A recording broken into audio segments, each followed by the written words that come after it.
Oh, we are. Hello, everyone. Welcome to Saturday Night One Shots with Gehenna Gaming. I'm your host, Nick, and we are running a very special one shot tonight. We're playing in the Mothership RPG custom little adventure I wrote called The Return to the Event Horizon. It is going to be awesome. It's going to be exciting. And I have a hell of a cast today, or hell of a victim list, depending on how you see it. But I'll go ahead and let them introduce themselves, starting with our pilot today.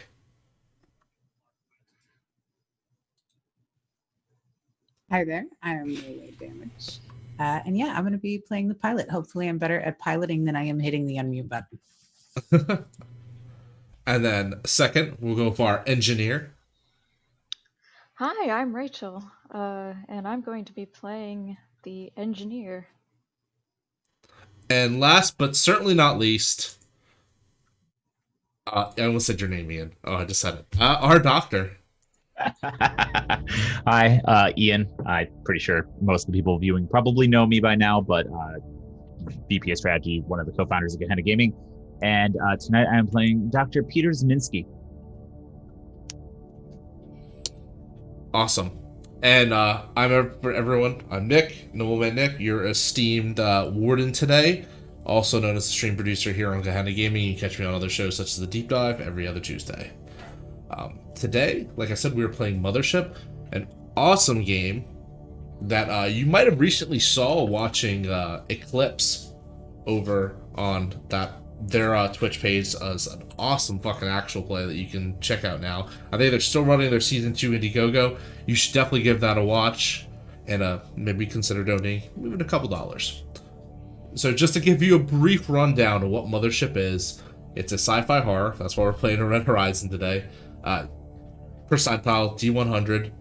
Kind of the same as Call of Cthulhu. You have your stats, you roll under your stats, you're good to go. You have stress, you have panic. We'll get into a little bit more of that later. But with that quick rundown, let's go ahead and start our very, very calm descent through hell. I'm super excited for this. I've been thinking about this all week. So, alright. You are all crew members on the newly designed ship Gehenna. Now currently hurtling through space, very close to your destination. For all intensive purposes, you are on a suicide mission. A crew of 4 of you has been sent, all with various degrees of criminal records, into the great beyond the nether to retrieve one black box flight recorder from a very, very special ship known as the Event Horizon. As far as you all know, the Event Horizon was a ghost ship. It was a ship that went off to explore the stars and never returned. And you've always maybe read some articles here and there, maybe while you were in prison, seeing the expedition known as the Lewis and Clark that was sent off to possibly bring back the Event Horizon. But that too has gone deep into the dark with no return. But you're not sure why. You're not sure the certain details behind it. All you know is that a possible way has opened up towards it. Your mission, as stated before, retrieve the black box flight recorder. On it, information imperative to the future of humanity and their journey into the stars. You all have done terrible things in your life to end up on this ship. But maybe, just maybe, with this hint of redemption, you can possibly return to some semblance of a normal life. Let's start first with our lovely pilot, who's currently piloting the Gehenna. Can you describe us kind of how your pilot's feeling, what they're doing, what they're looking like? she is a bit of a tough persona to her, kind of, a little rough around the edges, and you can tell that she's clearly agitated and slightly nervous about this, but also a little bit happy to just not be in prison anymore. So it's a very strange mix of emotions that she's feeling. Awesome. Also on this, it's a 4-person ship, so it's not an entire, it's not huge by any means. It has sleeping quarters, a lobby for a deck, like a crew, general common area, a small medical bay, engineering obviously underneath, and a very extensive cargo bay for obviously because, you've been told to bring something back. What about our engineer? Where's our engineer currently? Emotionally or physically? What about both? Both sounds good. Well, I'm of course kind of in the engineer area, prepping, to gather anything that can be used, like anything scientific that could be used for commercial application that I can pull off of the event horizon. Of course, the black box being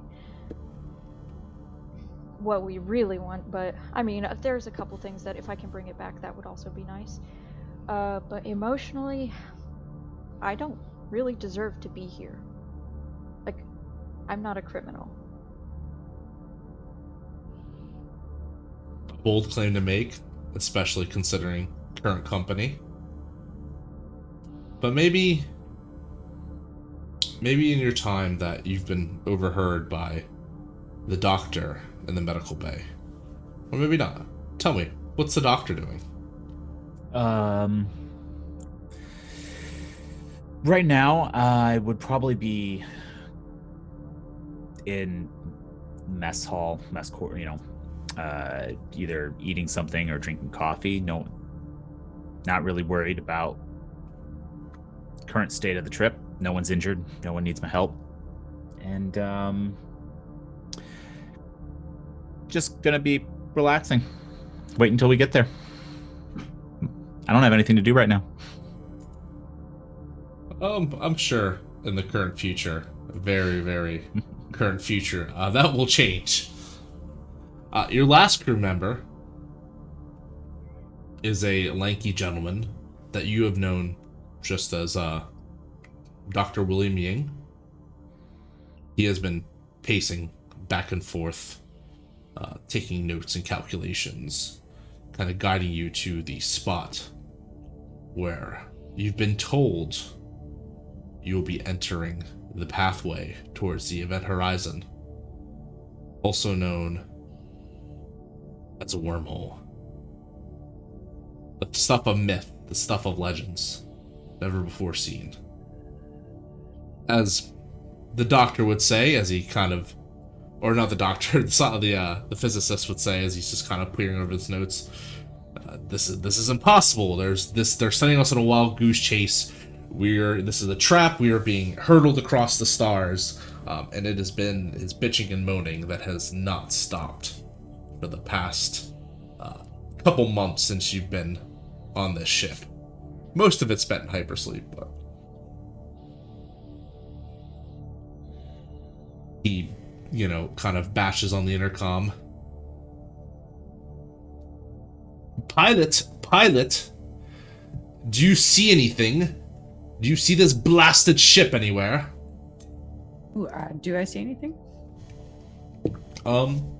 As you're kind of looking out of just on the window, the port view, and just like all your readings, it's deep dark space. You're getting close to around like where Neptune would be, and you can kind of see it off in the distance, but other than that, there's nothing to suggest the ship is even nearby. Yeah, then I shout back, it's space, and more empty space, believe it or not. You are answered with a slam over the intercom. as you can possibly maybe hear coffee spilling to the floor. I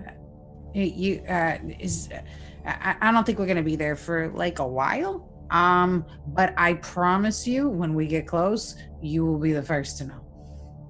We have traded one prison for another. It's a very optimistic way to look at things.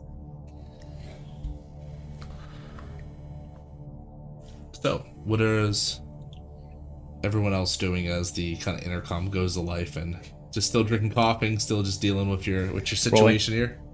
Rolling my eyes at him because I'm like way too high stress, man. Bad for your heart. bad for business. And of course, the fact that he spilled coffee in the ship, I mean, someone's cleaning that up, and I'm guaranteeing he's not going to do that himself. Waste of coffee, too. Waste of coffee. I'm going to say, go ahead, Pilot Ingrid, and give me a straight up intellect check. So you're gonna go ahead and just to explain to everyone how you play this game. You're in a D100 percentile, and you're trying to roll underneath your stat. I did not. I rolled a 39 out of 30. Oof, really close, so close. But you're on. It's boring. You've been kind of like you've been at it for a few hours since you've all woken up, since the signal told you were close. And the signal's still pointing to a point in space where it's just complete darkness. To the factory, you might even be like slowly nodding off. You're like, whatever, at this point. You just hear a shout, all these stars look alike. Shh, driving. How much you want to bet it's even there? What if it's just like a bit of space junk floating out into the nothingness? Smack the intercom from where I am. Yeah, probably. It's probably a giant waste of time. But, okay. Better than where I was. That's valid. This could be fun. Maybe we could, if we get there and we see that it's nothing, maybe we can, just blow it up, one big firework. That'd be pretty cool, to say the least. Pilot Ingrid, I must remind you that it is not our job to blow up the ship. Whatever remains of the ship, if there even is a ship. Exactly. See, you don't know. They don't know. If we blow up something that they can't even confirm exists, how are they going to be mad at us? As far as they know, it was never there. Valid. Why not just take off in space right now? See how far we get. It's not like they're going to chase us past Neptune. Because we'll run out of food? Yeah, and there's people back Mars away. I like people. Why? Sorry, never mind. I agree with the doctor. Overrated. No. Never mind.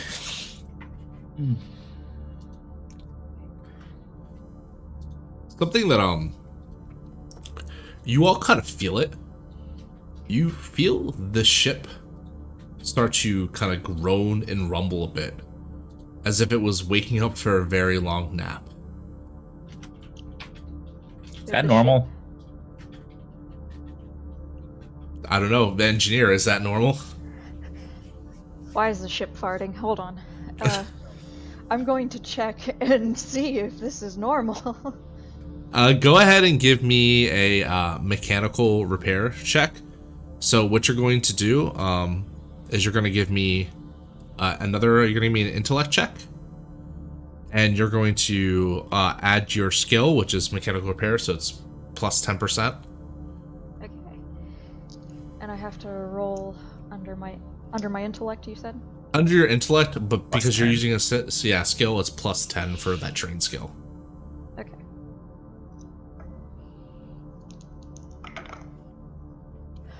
Oh, I got a 93%. Oof. Okay. Oh, I don't know why the ship is doing what it do. You might just be like patting the ship, going, "All right, you're okay." Shh, it's fine, gal. We're gonna do it. Just please don't leave me stranded out here.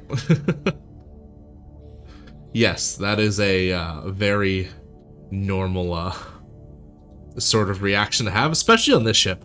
The Gehenna is not a beautifully made ship. It is not a, finite or like a, bastion of creation. It's a junker. It's several ships slammed into one to make something functional. The one thing that they did do was pack it thick and tight to the bone so that nothing could get through it. Under their orders, you were told to survive the trip, whatever that might mean. But so the pilot doesn't notice anything out in space, and the engineer can't tell why the ship's moaning and groaning. But perhaps the doctor, maybe he might understand why you suddenly feel the pressure in your ears start to go up.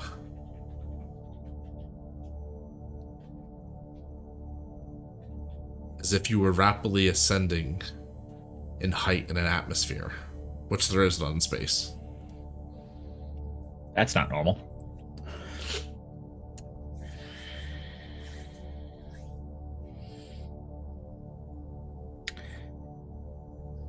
What's not normal?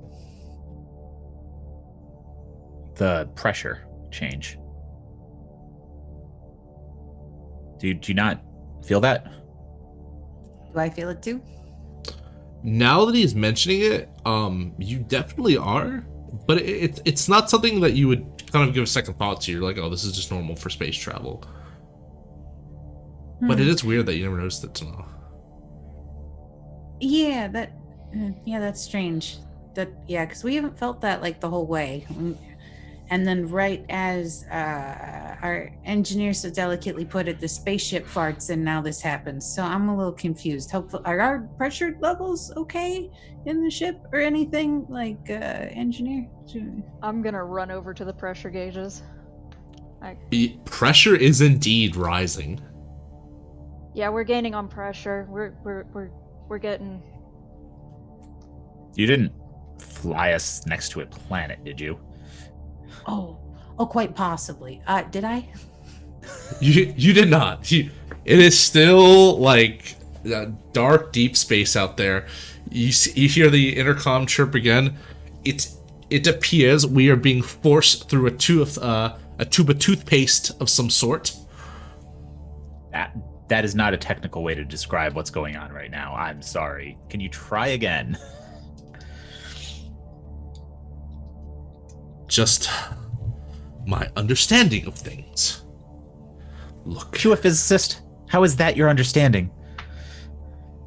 Okay, quite possibly, if there was a wormhole, which I don't think that there is, it would be like squeezing into one point in time and space. Oh. Into another. Okay. Mr. Warden, sir. Yes. I'm going to assume we have sensors on this ship, which would potentially detect anomalies in space that I can access via computer terminals. I would like to do so. Go ahead, for sure. So, you go ahead and give me... For you... Computers? Yep, go ahead. Yep, computers. Perfect. I was looking for the skill right there. Intellect plus computers. We're off to a rip-roaring start. I got a 78 out of 46. There are indeed some red alerts on on the ship's computers, but you realize that you might not have any idea what this actually means. Okay. Yeah.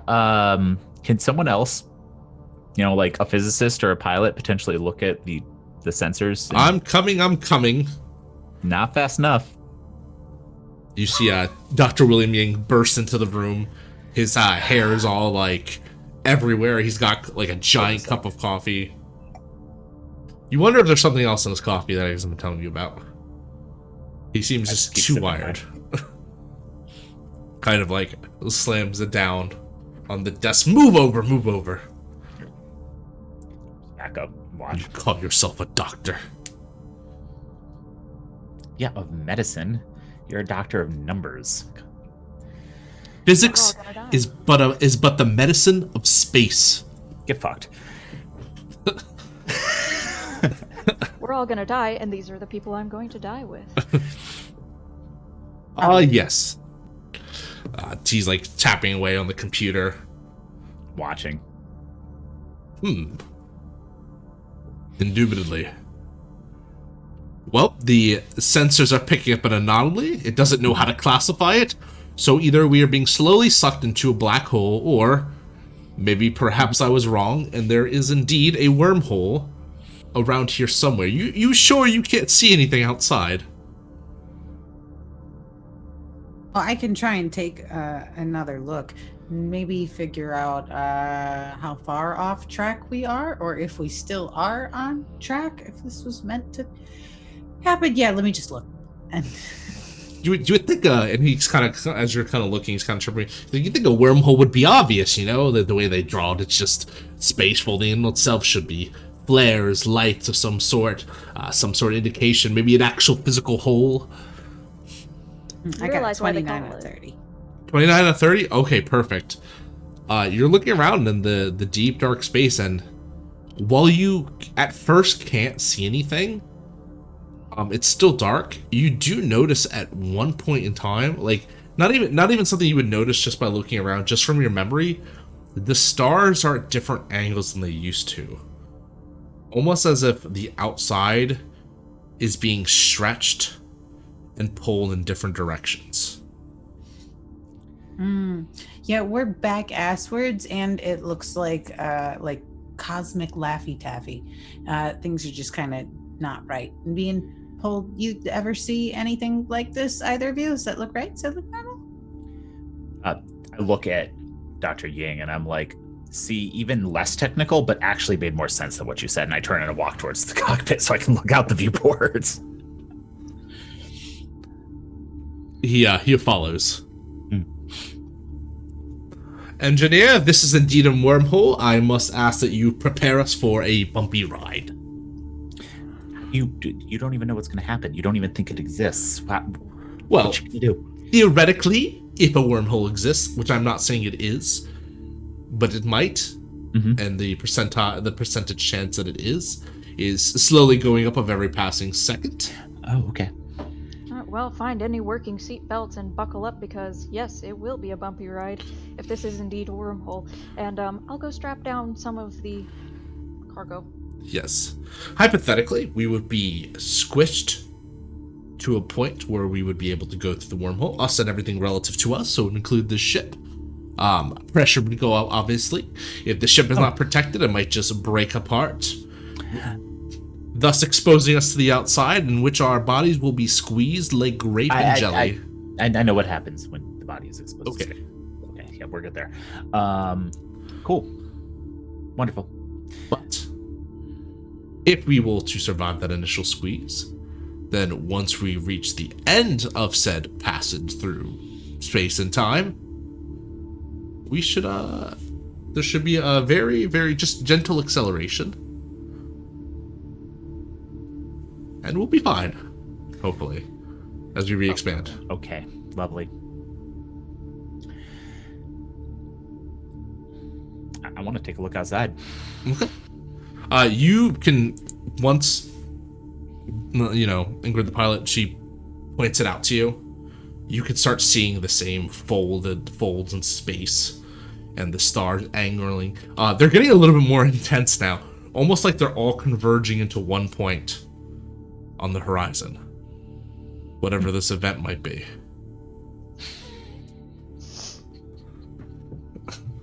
This game is honestly going to be how many times I can fit the word event horizon into my sentences.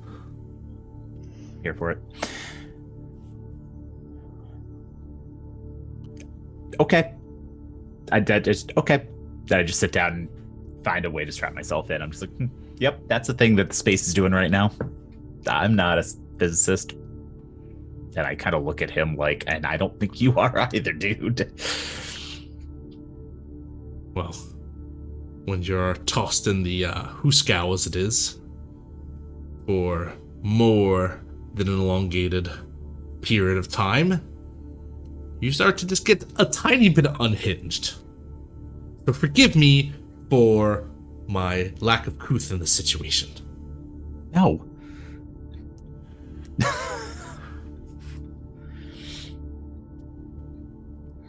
Tell me, does anyone even know anything about the ship we're trying to, find this black box from?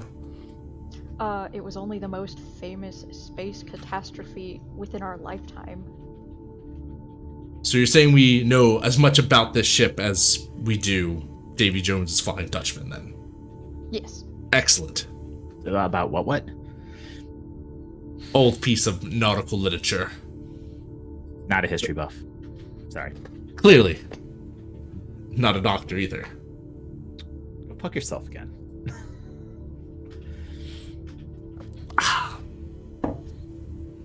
As the squeezing continues, you feel like literally you can almost hear the kind of hissing noise as space is stretched out on around you.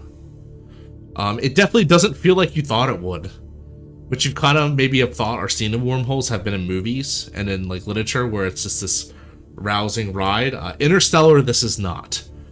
This is a long, sort of just enduring trek as the ship and yourselves are slowly collapsed inward.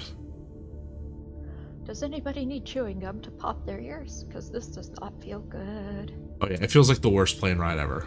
Oh yeah, hand that stuff over here. Yeah, got some big red for you. Thank you. Yes, spaghettification indeed. I wish.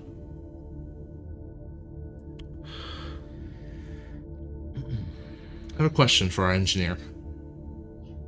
Shoot.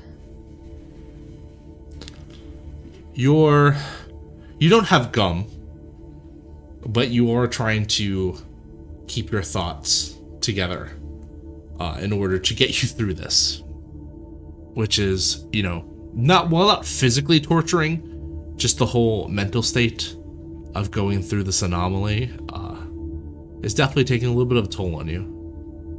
What are you thinking about to keep yourself calm? I'm gonna see my son again. I'm gonna see my son again. I'm gonna see my son again. I can see my boy again. It's okay. I'm just focusing on my child.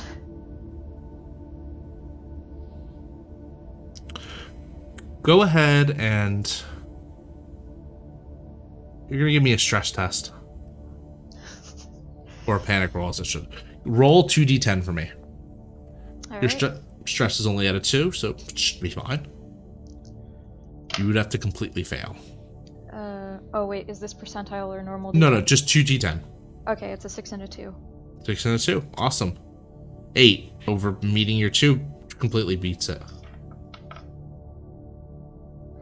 Go ahead and raise your stress by 1 from 2 to 3. As your thoughts of your son enter your head, and you kind of study your breathing, you think of a happier time, perhaps a time when you were back on Earth, walking through nature, looking up at the bright blue sky, thinking of what it meant to eventually get up there. You swear you can almost hear his voice now.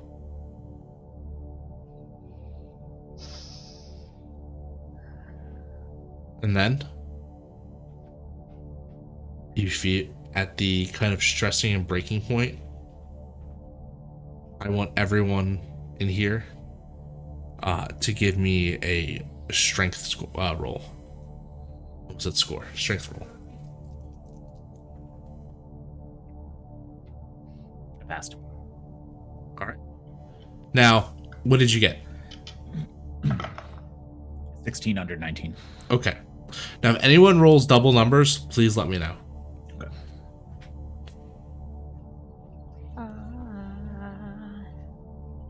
Yeah, it's a 39, so it went over.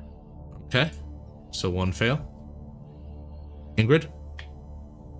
I also rolled a 39 out of 30. Hey, number twinsies.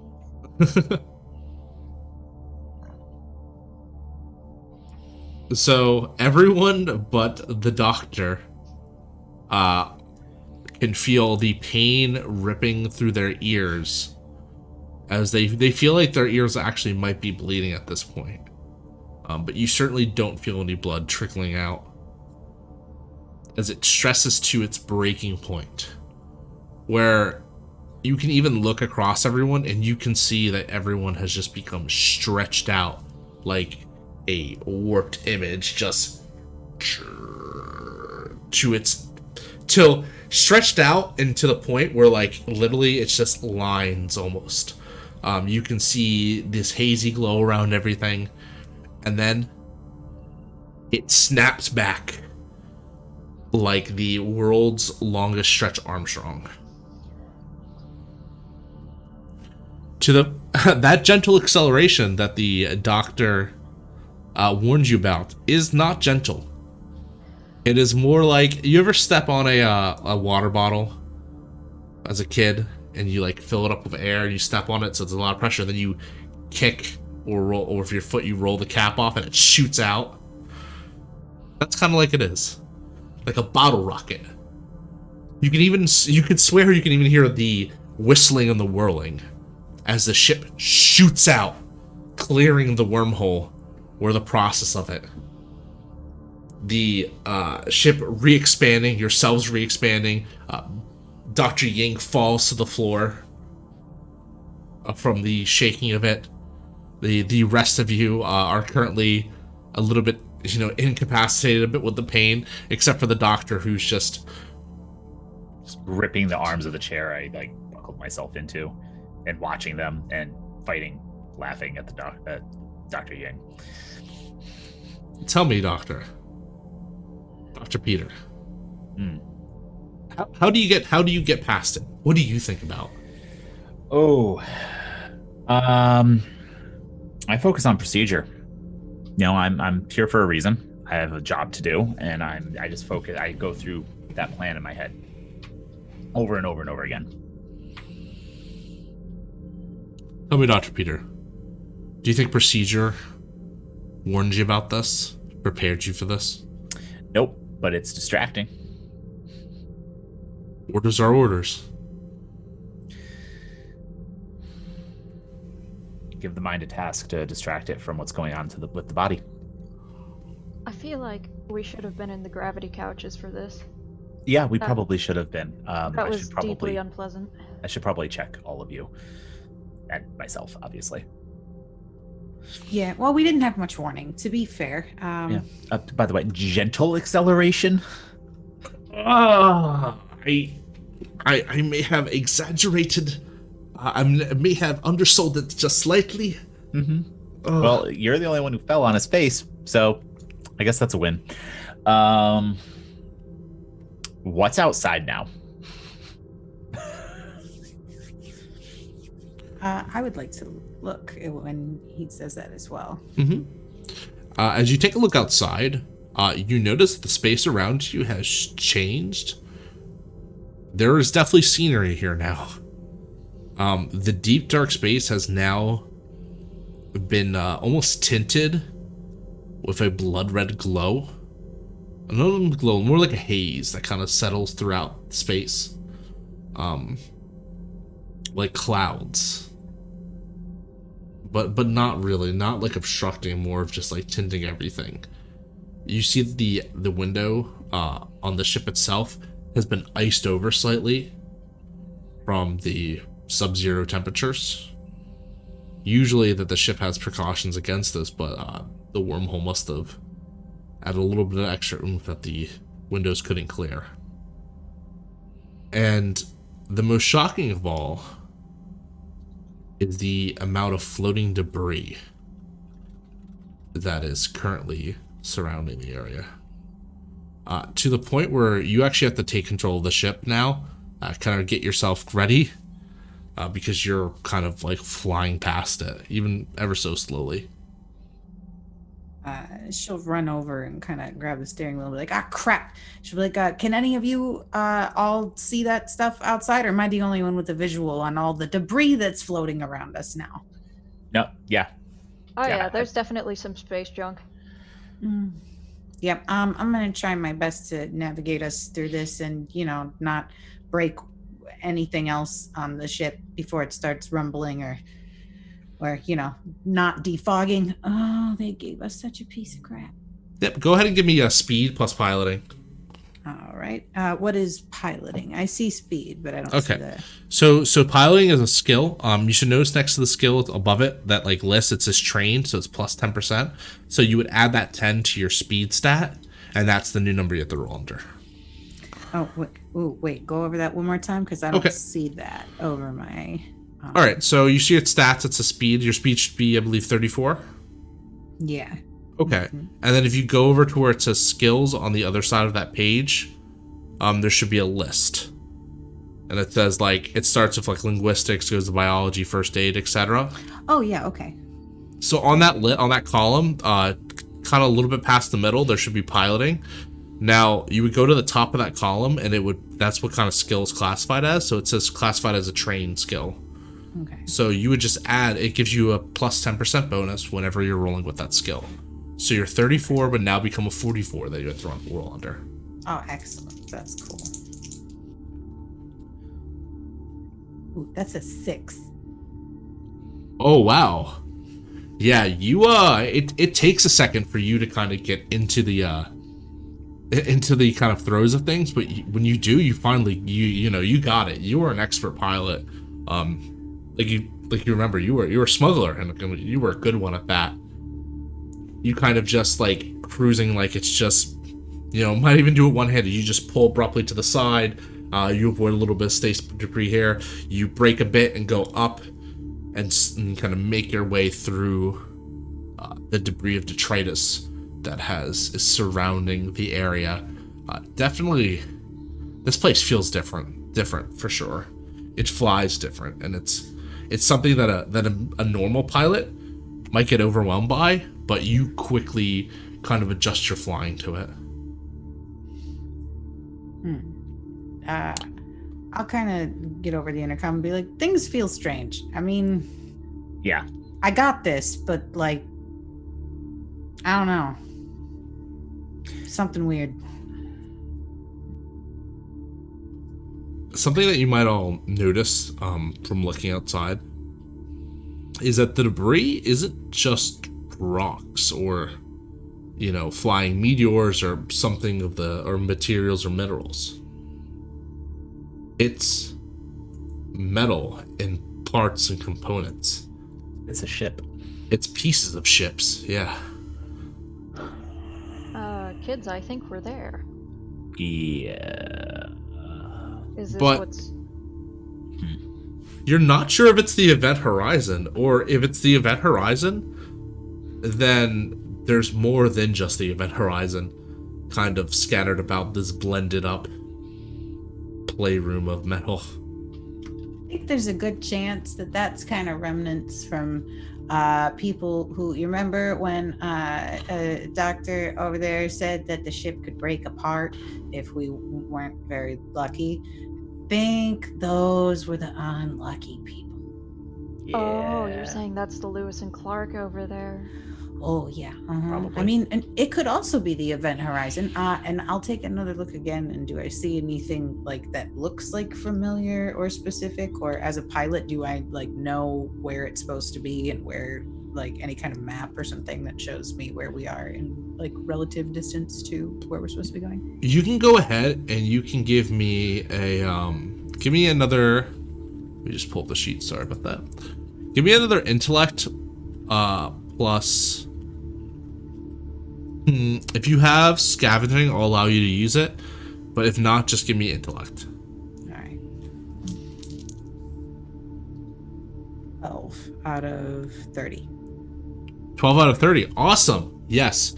You're kind of looking around, and funny enough, you see ships. You can see the names on some of these ships that were like, they've been like, the plates have been torn off or the, partially erased, but you don't see, you see hints of other ships, like ships you've never heard of, like random ships that you're sure if you maybe went through a log, they've been registered to some other place, but you don't see the Lewis and Clark, you don't see the Event Horizon, you see almost every other ship but.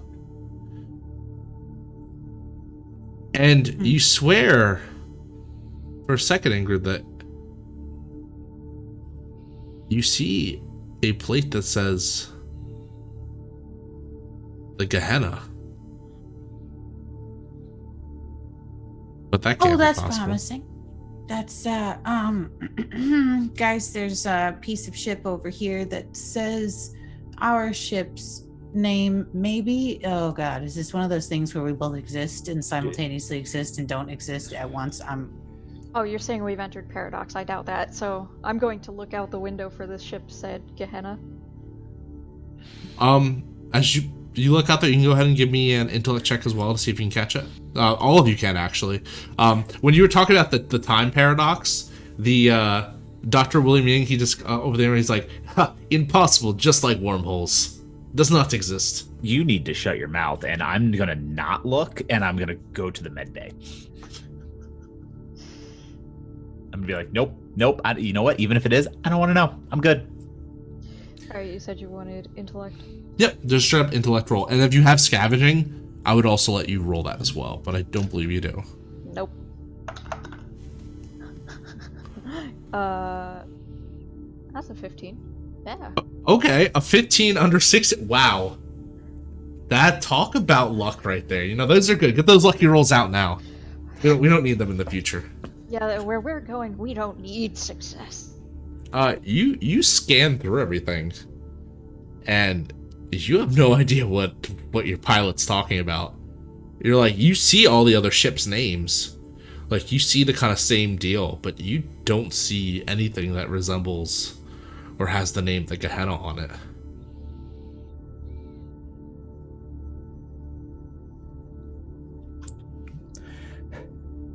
Oh, did we? I think we might have lost someone. Oh no. Oh, Rachel, still there? We'll be back.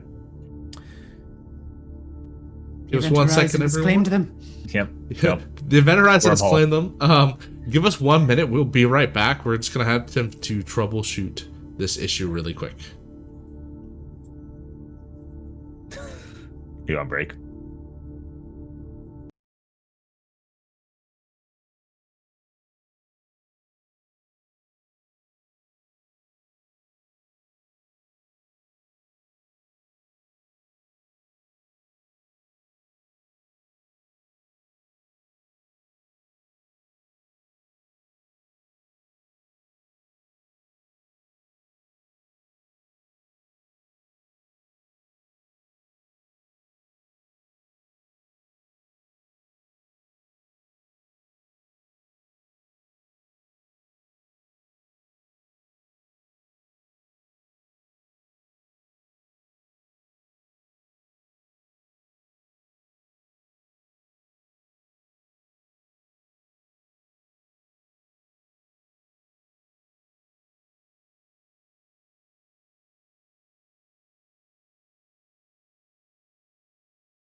Hey, we're back. We're back. We didn't go anywhere. What are you talking about? What an interruption in the time paradox. That didn't happen. So, holy shit, we're at 33 viewers. Hey, look at that. Good stuff. So yes, you do not notice the name, the ship, the Gehenna at all on there. But engineer, what's your son's name? Let's make something up on the fly. We'll just say his name is... I have a book down here. The engineer William. junior. William. William. We'll just say his name is William. Okay, we're gonna call him Willie for the sake of not confusing our scientist William. Whoops. You're fine. You see young William, his little Willie's name as one of the ships. Graveyard. Common name. It's a common name. I don't see the Gehenna out there. Perhaps our pilot is suffering from moon madness. I've seen it many times before. Sure you have. I'm going to want each of you to come back here for a quick diagnostics once we get clear of this debris. Thanks. I say over the intercom from the med bay, where I just, fucked off to. Yeah, as soon as I see a patch of not floating space crap, I will definitely head over, because, yeah, you don't see it? I could have swore it was there. Nah, I saw some other ships, but didn't see the Gehenna. Interesting. No sign of our ghost ship anywhere? Nah, I think the wormhole just does things. Which we should probably see the doctor about that. I mean, my ears feel like there are shards of glass in the drum, so... According to my report logs that I have, following this wormhole should have dropped us in the nearby vicinity of the last known location of the event horizon. The fact that we haven't even located the Lewis and Clark, or what remains of it, is strange, to say the least. Are you calling me a crappy pilot? I'm not calling you a crappy anything. All right, I'm saying that... Just saying. It's fighting words. Definitely, from the looks of it, I will admit this is very strange. How's our radar looking? Do we know our location? I will check that. What would you like me to roll? Oh, you don't have to roll. It's scrambled to hell and back. It's the coordinates are constantly changing. Oh yeah, the navigation says we're screwed. That's what it says. It is essentially it looks like when you remember back in the day the TVs used to be on the wrong channel. It was just like atmospheric fuzz. It's that, but worse. Nice ant race you got going on with that radar. Yeah, we're kind of flying in the dark now. Maybe you guys should head down to the doctor first, and I'll kind of maybe ease up on speed and just kind of coast and see if I recognize anything. I mean, you guys know I grew up here, right? So that's a joke. I didn't, but I'll keep my eyes peeled for things. See if there's anything that looks familiar. The scientist chirps on the intercom. Yes. I'll be right down, doctor, to see you. Take your time. I'm going straight there. So while all this is happening, and after I get there, I would like to run a diagnostic on myself before anyone else gets there. So just make sure that comes back normal. Yeah, go ahead and give me what you specifically want. Go ahead and give me a first aid and intellect. Oh yeah, I'll take that. That's an 18 underneath a 46. Okay, awesome. Yeah, that's that's just a you're looking at everything, and you're just everything seems normal. You know, your pressure, the blood pressure's a little high. You're definitely getting a little stressed out probably from it, but for the most part, you're You're perfectly fine. Okay. I'll just let that get automatically filed away in whatever record keeping there is, and then I'll reset it so that I can check on the next person.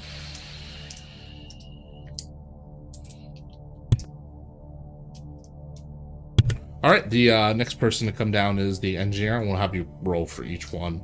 Okay.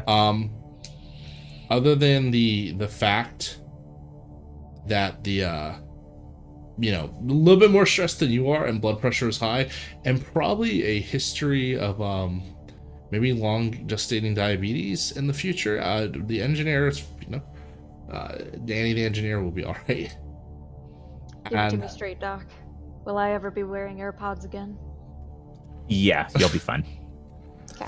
Just some pain. Nothing to worry about. The AirPod 62 will be just fine on you. I'm fine, they'll count like that. Yeah, and then the last person to get you is Dr. William, and he is, of course, just, other than what's already been noticed is wrong with him, he is perfectly fine as well. Okay. This takes about, course of 30 minutes to an hour. And during this time, towards the end of it, Ingrid, the pilot, you see a kind of blinking out in the distance as you start picking up a signal of some sort. Do I have any kind of device near me that can tune in to what that signal is? I'd like to do that. Okay. As you tune into the signal, the static on the kind of your intercom starts to hiss and come to life. And one of the kind of big things that it's one of those kind of automatic signals where you just hear the kind of pre-recorded voice, but it's a rescue signal of some sort. It's a rescue beacon.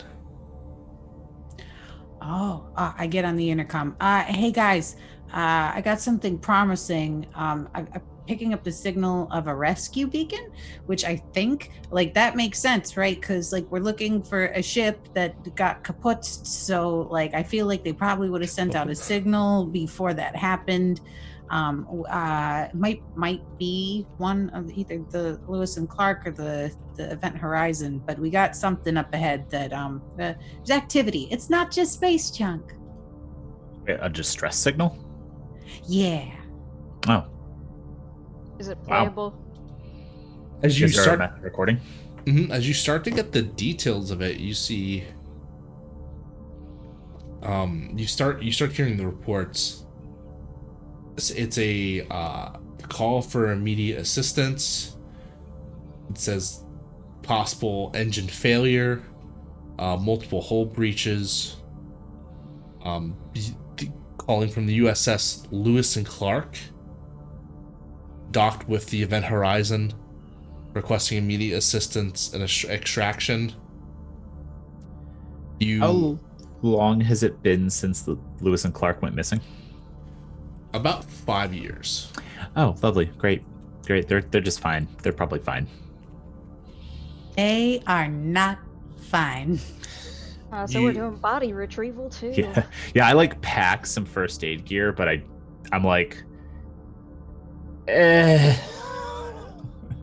We're bringing back corpsicles, Doc. Don't worry about it. And then you hear a voice that's slightly English and it's droning, and you hear,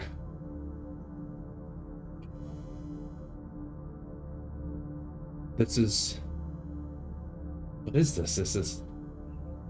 This is medical doctor DJ. This is medical doctor DJ coming in. We need immediate evacuation. Our ship has become stranded. Tech Cooper require immediate medical static attention. And then the static hisses again, and you hear a deep voice, deeper than anything you're expecting, say to you, liberate Tutornet X. and then static.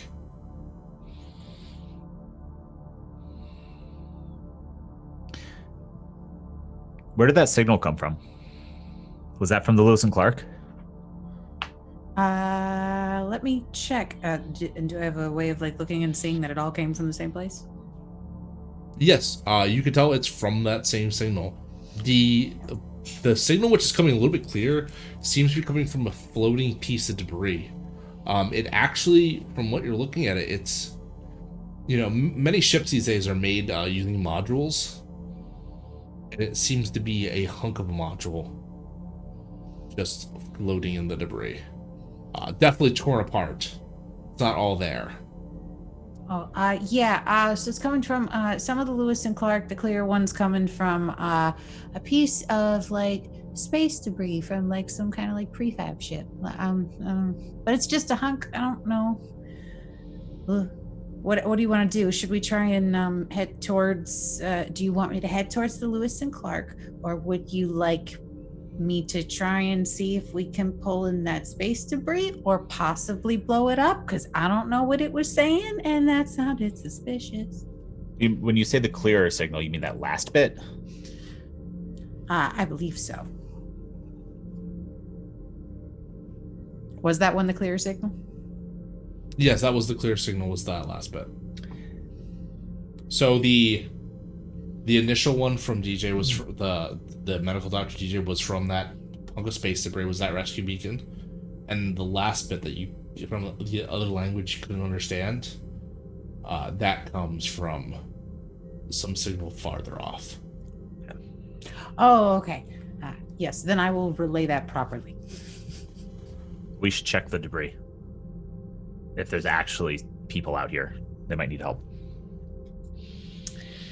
You could survive in these conditions. Doctor. Yeah. But I'm gonna. All right. What's our plan? You want me to dock with it, or do we have some kind of way to pull this in? Do we have a decontamination setup on the ship? You do. Warden? There is definitely okay. What's it called? A module for spacewalking. Yep. Okay. Yeah, we'll dock with it using the decon unit. Okay. So you're gonna try pulling the Gehenna in to dock with this module? Mm-hmm. All right, go ahead and give me a speed plus piloting. All right. 4 out of 44. I love my dice.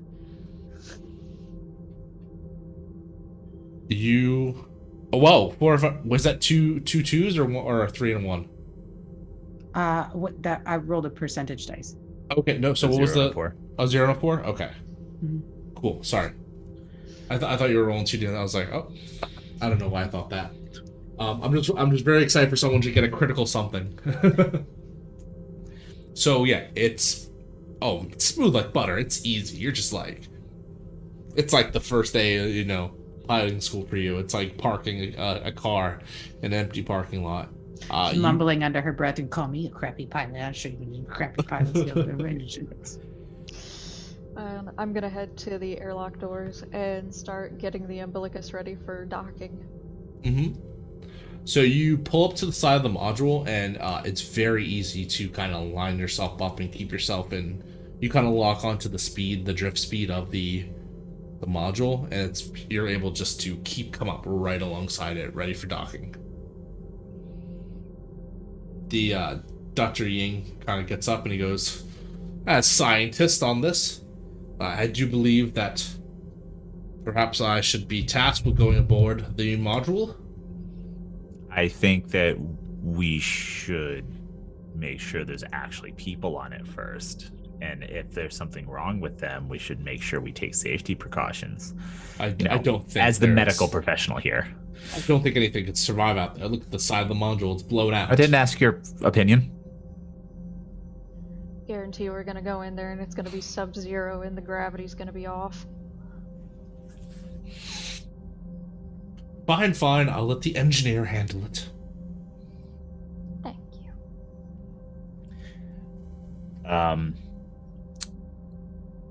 It's standard medical gear. as well, like something to stabilize people if there are injured people on it, and then also radiation. I'll hand both of those over to the engineer. All right. So are you suiting up, engineer? Yep, I am suiting up. I am getting all of my hoses connected, and I'm helping the doctor suit up with his stuff. Awesome. You have looking at your list. If you go, you definitely have the suits ready, the space suits, the zero-G suits. You kind of snap them in. They're big, they're bulky. The helmet is stuffy and uncomfortable, but they protect you. Looking at your equipment, you do have a variety of weapons, kits, and other things. Are you taking anything specific? I'm going to take the heads-up display, or like the body cam. Yep. So that the pilot can keep track of what we're doing, and maybe a small electronic kit. Okay. So you're not taking any of the SMG or the frag grenades with you? Probably wouldn't be too well in space. No. I am not taking those. Those are staying in my bunk. Same general loadout, and then whatever medical gear I think I'm gonna need, like stretcher, splints, stuff to stop bleeding. Yeah, the stuff that you use to stop bleeding in zero gravity. Just basically spray foam. Just a vac seal, really. Yeah. Yeah. You go up to the umbilical. You kind of both press your hands on the unlock button. You hear the shh. You step into decam. You hear the ceilings of the door. Oh, the scientist, Williaming, his voice chatters on the intercom. Make sure, I know you want to go about saving lives, but if you see any lead that might lead us to that black box, make sure you bring it back. I'm aware. I know what our mission is. Do you, Doctor? Yes. I too was briefed. Jackass. I'm pretty sure that only Dr. Peter could see the eye roll that nearly knocked me unconscious. Just. And I say to the interpersonal comm, jackass. I'm gonna kill him. Shit. Maybe we should have sent him out here first, and then just retract the umbilicus and just leave him. Plenty of opportunities for that. Anyway. All right. Continue forward. Yep. So you basically you step out to the umbilicus. As soon as you step into the module, it is dark. It is cold. It is very musty with the stuff hanging in the air. And the only you can definitely see the red haze kind of spreading into here from one of the blown out walls. Oh, great. I'm assuming the suits we have like flashlights built into them and stuff. Mm-hmm. Okay, make sure turn that on. It seems at one point this used to be some sort of a cryo lab. That's weird. Like where you would keep like the people through transit, through like deep sleep. Oh, the gravity couches. Mm-hmm. Yeah, the gravity couches in here, the way that they work in this particular series is it's like liquid. Of course, all the liquid is gone. I'm assuming with my limited technical knowledge that we can't repressurize this, and I point at the big hole in the wall. Oh no. I'm talking to the engineer. Yeah, we can't fix this. This hull breaches. I mean, if I had several large sheets and some insulation, it would take a couple hours to get this even fixed, but this may not be the only hole, and I don't feel like spending that much time on a module. Is there any point in even seeing if there's power still? Yeah, sure, there's a point. Okay. But it might be easier to see. I will leave you to that. I'm going to see if there's anyone somehow alive on this, or maybe they're in the crash pods. And so I'm going to check out electrics and just really try and see if I could get lights on, if I can get any sort of even backup lights on. Okay. Yeah, I'm just gonna move further in and see if there's anyone here, dead or alive. Yeah, that last part being probably the most important of it. As you kind of scavenge through the ship, you I'll start with the doctor, just because I feel like this is a little. The area's not big. It's not like huge or anything. It's literally just like what used to be a circular room for where they would keep everyone in and sleep. But you come across, the only thing, you don't come across any bodies or people, which you're not sure if that's comforting. Not because surely anyone in here would probably be dead. But something that you do find are the names. The names on certain pods. You see Captain Muller. You see Technician Peters. Dr. Weir. Lieutenant Stark. Technician Cooper. Justin. You see a Dennis Jacobs, which you can only assume at one point, and DJ Smith. Shit. I'll switch over to the broad communications and be like, yeah, this was the cryopod for the Lewis and Clark. Oh, what's it look like in there? Find anything else of interest? Is there like anything that looks like a black box? Not yet, but I'm not done looking. I also don't see any people, FYI. Let me know if you need any backup. I'm keeping an eye over here on the ship to see if I can try and get some. I know I'm not the engineer, but I've done a lot of piloting, so I'm going to see if I can get some of this navigation to start working again and just kind of futz with it. But let me know if you need me to join you guys. Will do. Engineer, go ahead and roll me a mechanical repairs roll. Okay, so that is intellect plus mechanical repair, so that's 40 plus 16.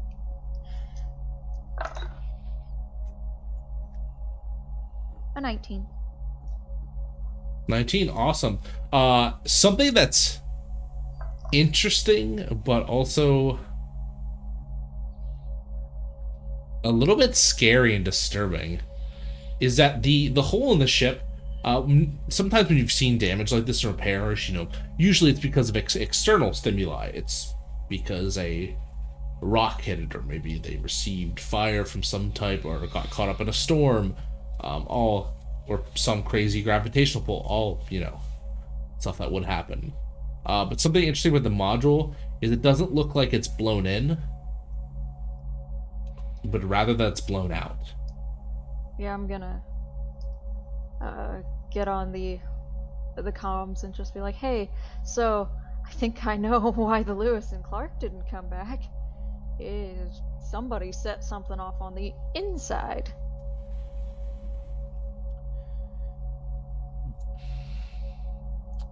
Okay, that's Deeply disturbing. Yeah. And as you're saying that, Dr. Peter, you start to kind of wipe away, and you're like, what you thought was dirt, you're like, maybe these are scorch marks. It was a fire, I think. Yeah, it's not looking healthy for whoever was in this. No.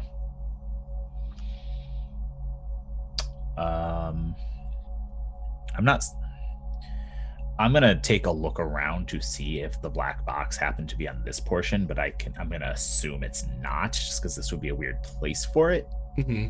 So I'm just gonna kind of cursory look around and then be like, we should just go back. No one's here. Yeah.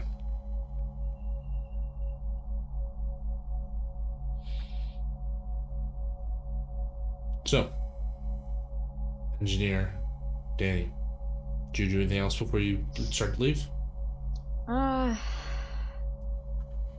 This isn't the ship we're here for, and therefore it's not.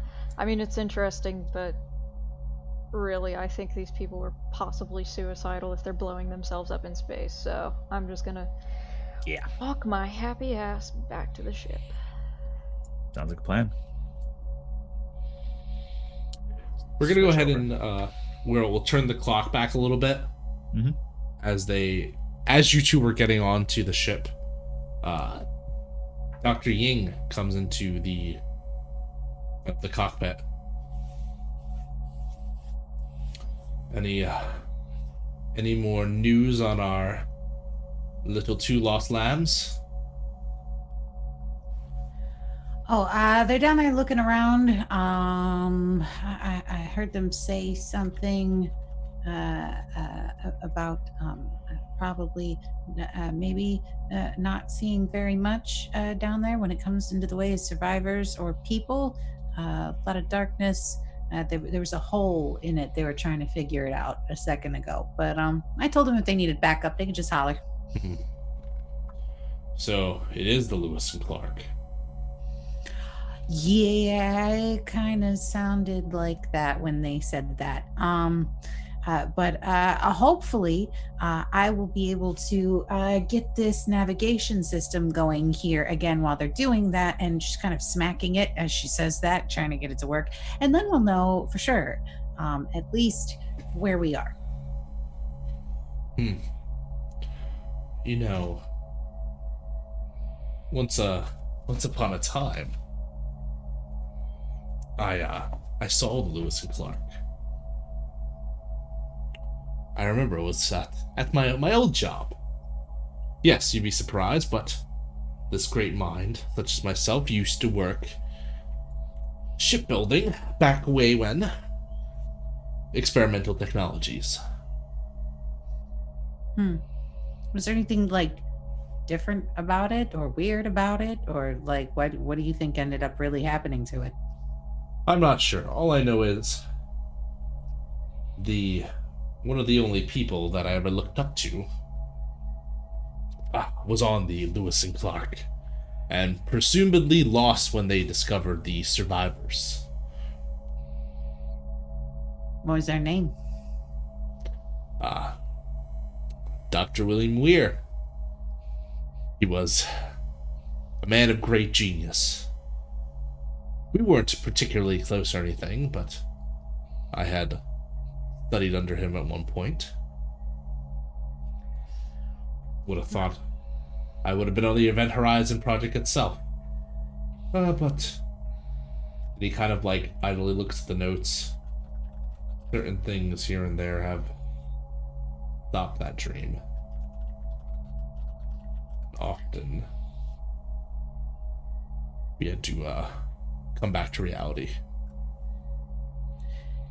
Yeah, reality. It's just you and me right now, Big Willie. So why don't we focus on that? You want to help me fix this navigation?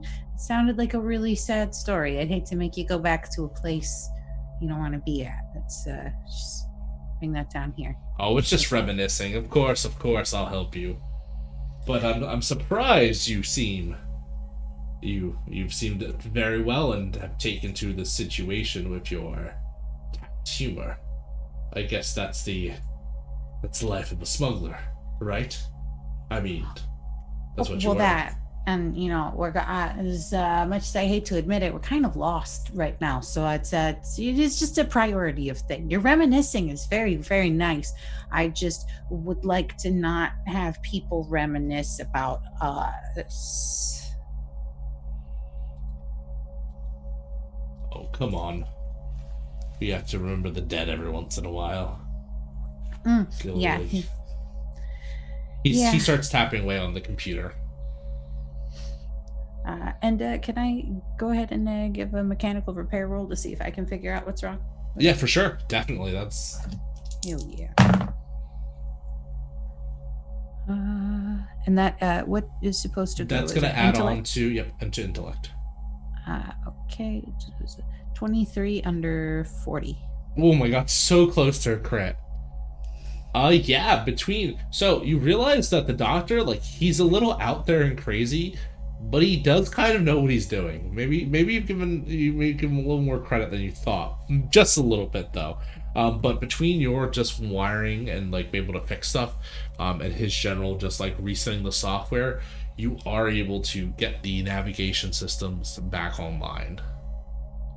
Excellent. And where does it say we are relative to where we are supposed to be?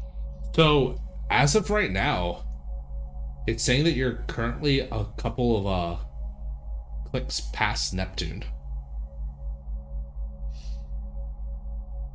And where were we? You were just a little bit before Neptune, so not too far, but definitely like like in relative time, like that's at least like a couple months journey. Oh, all right, so I'm gonna get on the comms again to them in the ship, and I'm gonna go, hey guys, so this is really weird. It says that we're a couple clicks past Neptune, which can't be true unless we went through a wormhole.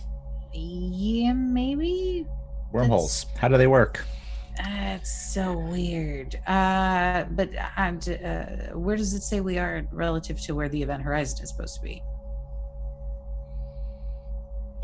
As you're checking out the system, you were only given the starting coordinates where the supposed wormhole was. It wasn't even described as a wormhole. It was called the pathway to the event horizon. But you are definitely have gone through that path. You assume, you hope, and really there's nothing else to go off of other than the one signal and kind of the debris around you. Well, the upside is I think that's a point in case that we definitely went through the path, so it should be around here. You just found that, which is good news. I'm still trying to keep my eyes peeled, and I will try and take another look out to see if I can see anything else that looks promising. You hear a Eureka moment go off as you hear William. Actually, he grabs the kind of the little device you use to speak into the microphone from you, and he goes, all right, I think I might have it. I might. So looking at this, it's very possible that there's the signal. It's coming from a steady. It's coming from a steady place. Not a lot of drift, which seems to me that's coming from a physical location rather than floating in space.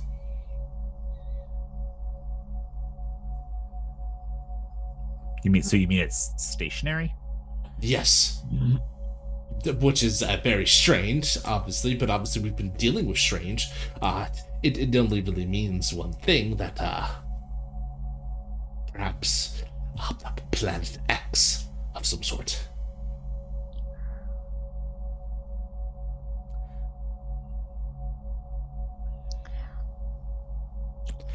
Okay. I switch to the interpersonal. Are we? Let's discuss, sir. Okay. Yeah. Did you hear what I just heard? Because I'm hearing gibberish. And yeah, that he's talking. Yeah. The words are coming out. Yeah, he says stationary. We're in space. Stationary don't exist. Okay. We did just go through a wormhole. I'm fine. I'll go along with it for the time being. But I say we snap a few pics and get the heck out of Dodge. Well, I mean, if we can grab the black box, we should. If we can, we should. But I mean, honestly, we could just send a postcard back to, the parole officer. Just, hey, we did it. We shipped it to you. USPS. It'll be there in 4,000 to 6,000 years. Yeah, I would go back to a decom. Okay. It's a quick trot back.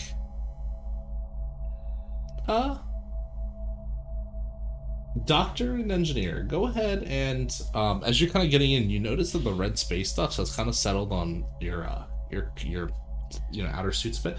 Go ahead and give me. Thank you. Go ahead and just give me a straight up intellect roll. All right.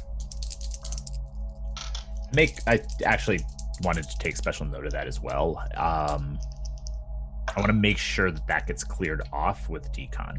Okay. And I'm not going to open the airlock if it doesn't. 26 under 36. All right, engineer. I'm trying to figure out how to read this. It's 2 10s.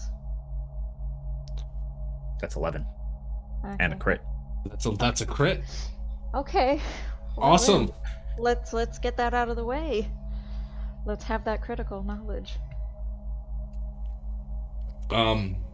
So Doctor, you get a weird feeling, almost like as you're decontaminating, and everything is like, the red dust washes off, or sprayed off, I should say.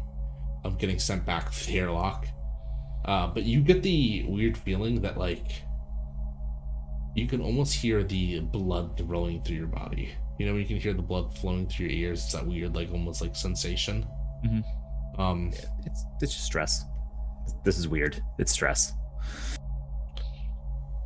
Engineer Danny, you're better than this. You're like, man, I just did a spacewalk. I was free. I haven't done that in years. I feel invigorated.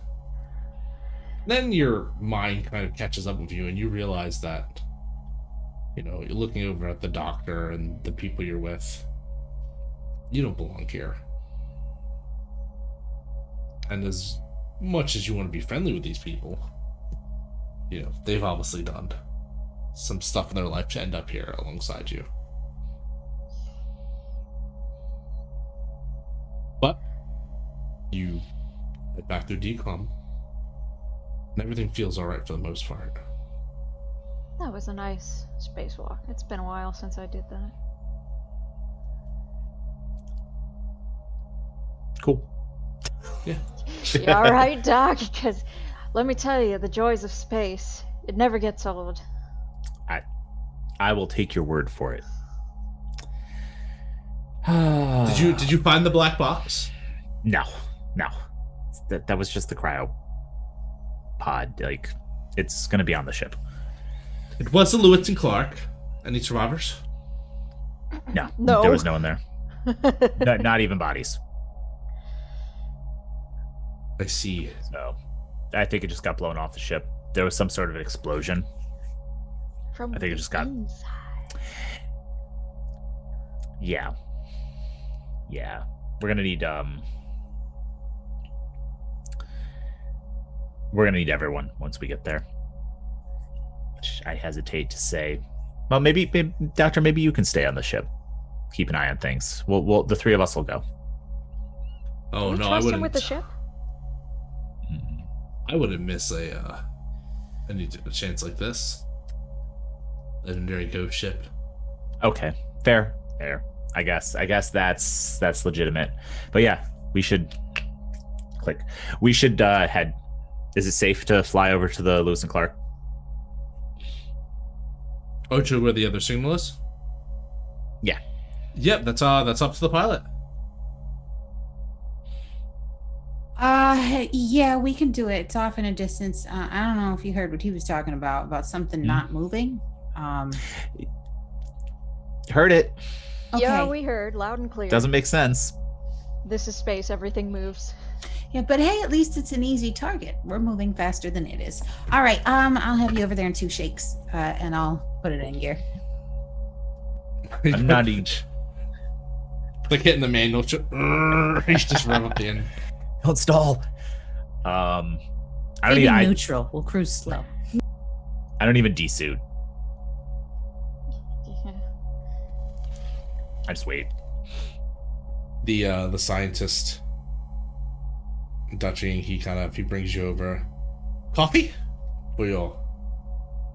I'm well done so far. No, I'm good. I just had a cup. Thanks. Look, You I'm can feel just- free to have mine. I appreciate it. Ah, well, consider this my olive branch. He just starts chugging the coffee. Yeah, I'm gonna even have you do another piloting roll because you've just done so well on it before. It doesn't matter. You know how to navigate this field by now, and as you kind of cruise through the debris of ships and other just weird space dust, for a second, like everyone's kind of out of the cockpit. Everything just feels really. It just feels it's so quiet to you, like dead quiet out in space. Like you don't even hear the chatter on the intercoms anymore. But sometimes, you know, when it's like very quiet, you can start to hear the kind of hidden sounds. You start to hear a humming, a single note being played. This is specifically for Ingrid.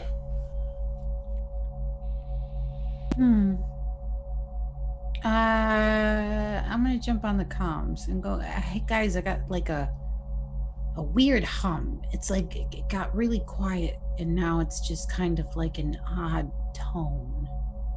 I don't know if you can hear that, and I'll try and like hold the comm to the where the sound is coming from.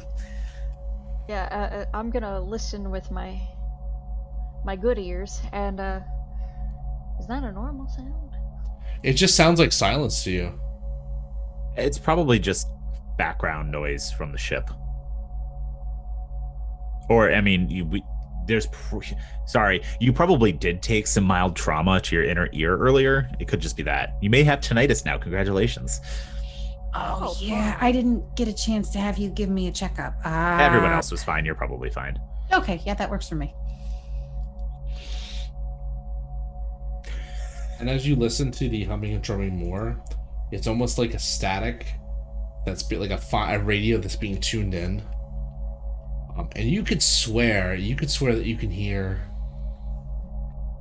someone you recognize, a voice that's very important to you. Tell me, Ingrid, who do you hear? My brother.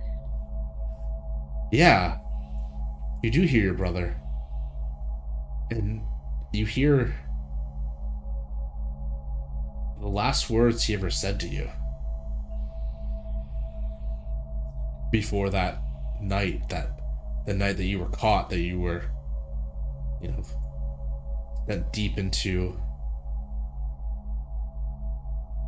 the lockdown, their last night of freedom. That can't be. Your brother's been dead for so many years now, right? Oh, I get back on the comms and go, okay, so I just heard my brother. I think the head trauma thing you said might actually be correct. Brother, someone else is out here with us? It's Does tinnitus usually take the form of sounding like dead relatives? It's just a question. no, it's normally a humming or buzzing noise. Maybe we should get you down for a diagnostic real quick. Oh, we don't have time. Fuck. No, I'm gonna come down there and meet you down there, unless you want me to watch the ship. But No. just keep an eye on me when I get down there with you. You know, make sure if I like, you know, inadvertently pass out or something from like a concussion we don't know about. Just just eyes. Yeah, sounds good. We'll keep All an right, eye on it. I'll meet you down there. And as you turn to leave, Ingrid, that's when it comes into view. The stationary point on the horizon that you've been tracking for so long. You think along with the auditory hallucinations that you might be actually hallucinating for a minute, because you see it almost looks like a cross out in the middle of space. And then as the dust and debris kind of separates, you see what appears to be a cross section of a ship, a tail end, as if instead of the sides of a cross, it's rather these two massive wings that you probably have used to be on this ship. But the ship, in that you're seeing is definitely broken apart. It's heavily been damaged. Guys, I think I found it. And that's when the navigation pings. It's the event horizon. I definitely found it. And I think there is a good place to take a 5-minute break.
Hope everyone's ready to get spooked even more.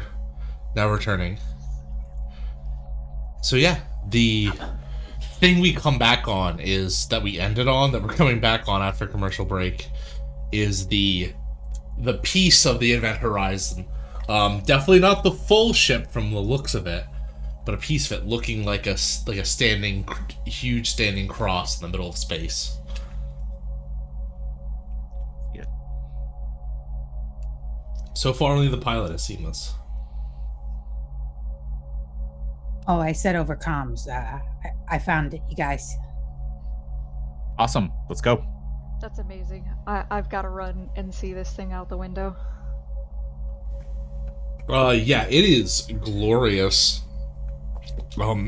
It's scary. It's spooky for sure. It's decrepit. It's dead. It's almost religious in its symbolism, but it's also like beautiful. What could let that just be stationary there?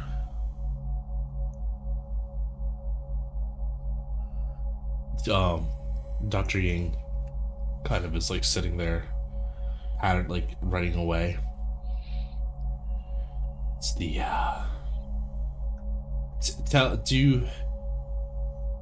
do you know anything about the particular technicalities of what was happening on the Event Horizon? I don't know, Mr. Warden, sir. Do I? As far as you know that there was like, you get the idea that there was some like weird science mumbo jumbo going on in terms of because it had the lead, like, you know that Dr. Willie Weir worked on the project, and you know that he was like a renowned physicist that they put on. Sorry, I was trying to find the word for it. Astrophysicists. Yes. Yeah, I mean, I assume some sort of cutting edge science, but no, frankly, I don't know anything about the expedition, what the purpose of the ship was. Well, let me educate the uneducated. According to these logs, he kind of hits the notebook in his hand. Mm-hmm. I don't actively flip him off, but I kind of do in my head. Yeah, no, it's perfectly fine. I'm sure everyone is at one point in time during this game. Yeah, he kind of has like jotted down notes and drawn diagrams. Mm-hmm. Apparently, this ship had some sort of I guess the science fiction term would be warp drive. Technology to transcend the stars. Okay, I mean, yeah, that's... science fiction is just predicting the future. I got it. Star Trek. Cool. Yes. Portable wormholes. Pocket Okay, wormhole. see, now that's interesting. You say a portable wormhole. Like, for the application of travel. Like the one we went through. You see, I had considered that maybe the pathway was left by the Event Horizon. But I wasn't sure. You know, it all seemed very crazy to me.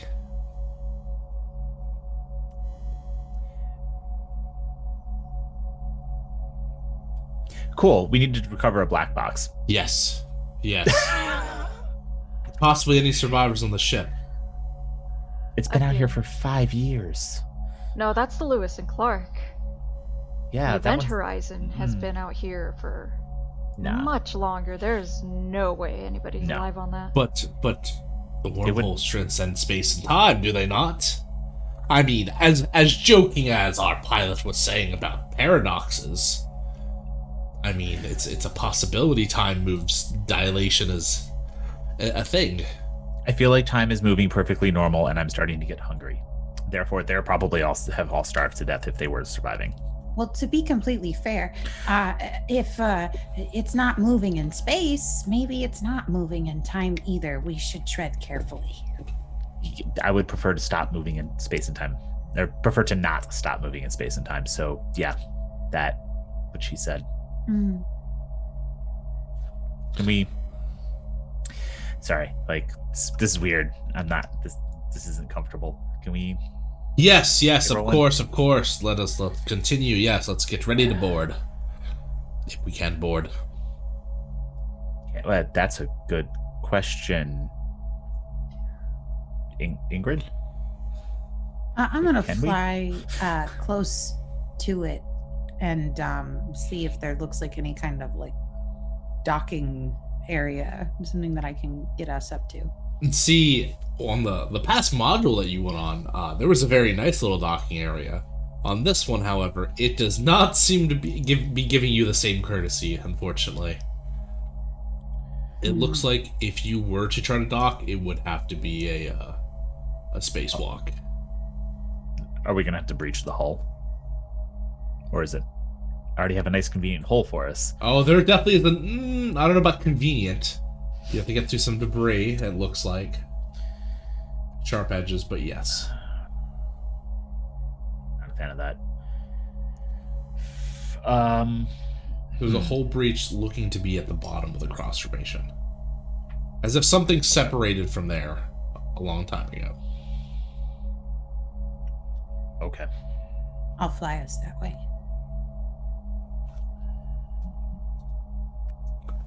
You pull up, and as you kind of get closer and closer to it,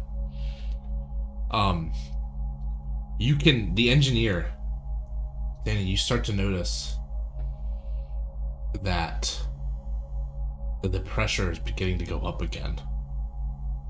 Ugh. Not as Anybody much as else's ears? before.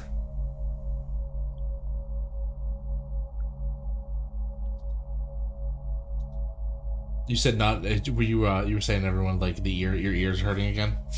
Yeah, sorry, I thought you all froze for a second. Oh, just... Anybody else getting that ear thing again? It's not as bad, but I'm starting to feel like I gotta pop my ears. Oh. It's probably the... Nah, frankly, I don't have no fucking clue what's going on. Sorry. Yeah, this is weird. Thanks, Doc. We'll do a full diagnostic when we get back. Believe in you. Sorry. This is the uncharted territory. If we get back. You Well, I are will- on your way to an ass whooping. I will leave you on that ship. I'm just trying to consider all the options. No, not helpful. Not helpful, sir. Jackass.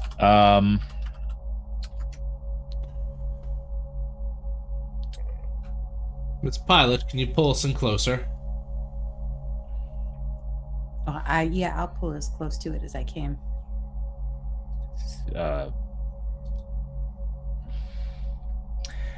I'm gonna actually go over to where you are. Try to find the biggest hole, because I don't like the look of all those jagged edges ripping holes in our suits as we try to climb through them. Yeah, no, that's that's valid. Yeah, and then I guess I just put it on autopilot and let it hover here and follow you guys in. Yeah, that should. Yeah, I don't know. Also, he's I'm not not a going to pilot. stay behind in the ship, right? Because No, like, if he's coming with us. Okay, good. That was my biggest worry. Like, okay, so Yeah, like, no. as long as nobody's here with it to steal it, I'm fine with that. It's just Yeah, we're good. We're good. Yeah, no, I definitely don't want him here without us. Cool. All right. Yeah, no, I'm a little concerned about trying to climb through jagged holes in the side of a ship, because I don't That's need what anyone. plumber's epoxy is for. Cool. And then as I walk back through the ship to get back to the where we were going to egress, I'm gonna swing by my bunk and grab my SMG and slide it into the medical bag that I am carrying. Just nonchalantly bringing a weapon. Nonchalantly, just bring along a submachine gun. Yeah, that's the thing I'm gonna do. Now the question I have to ask you, Dr. Peter, is: are you bringing that for whatever may be on the ship, or are you bringing that for the scientist? Do I? I don't have to answer that question currently. I'm sorry.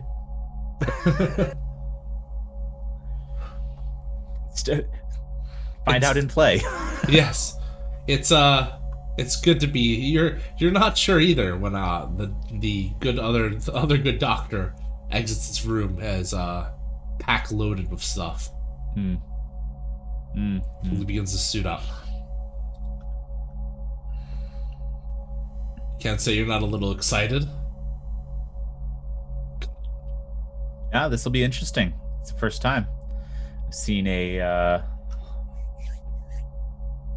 This is all very new. I'll put it that way.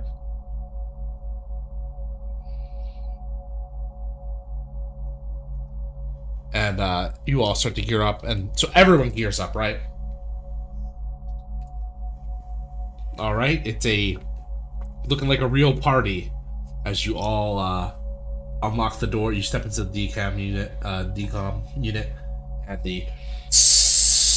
as the doors begin to slide open, and you're greeted with the empty and deafening silence of space as this huge hole opens up to you, where you have oriented yourself almost upside down, like right underneath it, right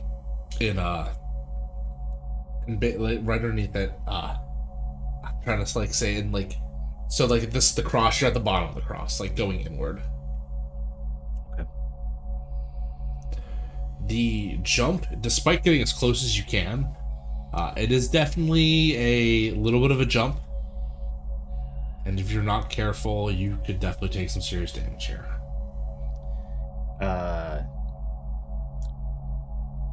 Would it be possible for the first person who jumps across to attach a tether for the rest of the people to just gently pull themselves across? Yes, that is definitely Cool. So the most athletic person should do that. Hey. How's it going?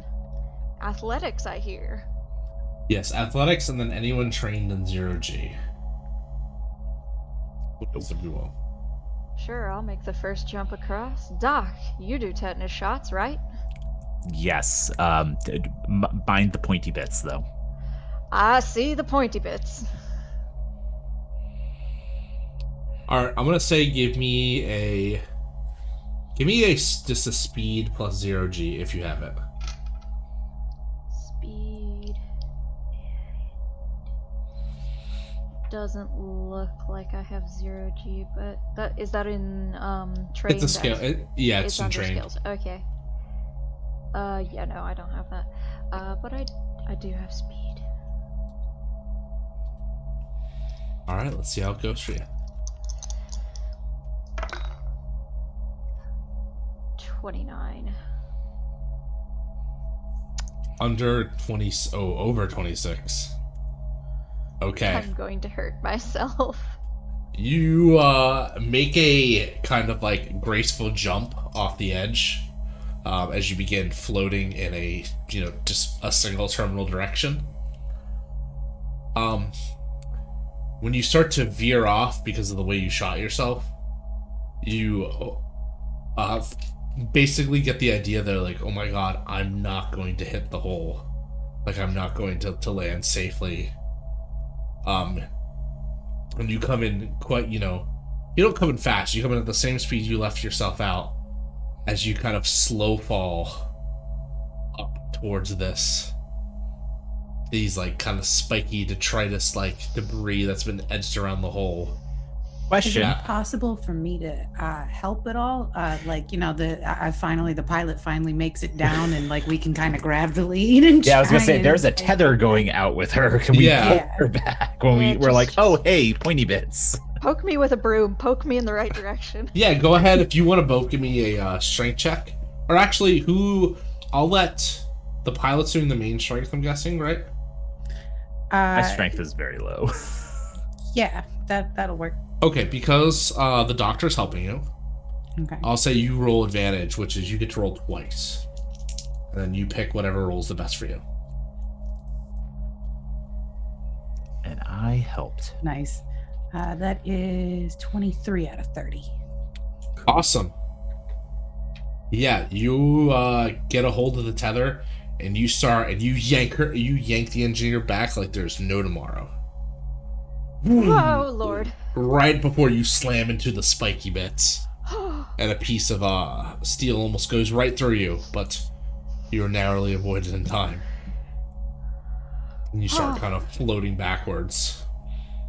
Oh, Catch her when she gets back, and I said, mind the pointy bits, not aim for the pointy bits. you know, I always wanted another piercing. Fair. So that 0G is a little rough. If you need a little help, I can try and do it. If you want to try it, by all means. That was fun. And I'm going to clip my tether onto her belt. So like, good luck. All right, just get ready to do the same thing. Play kite with me in case I wildly overshoot. All right, and I will try and do the same thing. Was that a speed? And you said 0G? Yep, speed and 0G. And everyone, go ahead and raise your stress by 2. 1 for discovering the ship because it's unnatural, and also an additional 1 for almost watching one of your own die. Lovely. How high does stress go in this game? I got straight zeros There's out no of 44. What? Straight zeros. Oh. I love load roll games. I love them so much. That's a so straight zeros is actually 100. 100. Is it? No! Straight zeros 100. Even Not only worse! it's a double and a I was failure. so excited. So it And means it's a then- critical failure. Uh-oh. Let's save her. We're playing kite. Yeah. As the tether leads off into the distance. All right, you take off a little bit too much gusto, and you are heading for certain danger very fast. Like, not only do you miss it, you don't even narrowly miss it. You are going into like a face full of debris. All these sticky pointy ends. Not only will you be hurt, you don't even know if you'll survive. So Tripped I'm on gonna that takeoff. You definitely tripped on it. Yes, something happened. Possibly your foot gave way at the last second. I'm gonna give you a choice here. You can either suffer a really big consequence for yourself, or everyone around you can suffer a medium consequence. Is everyone taking the buck for you, or are you taking the...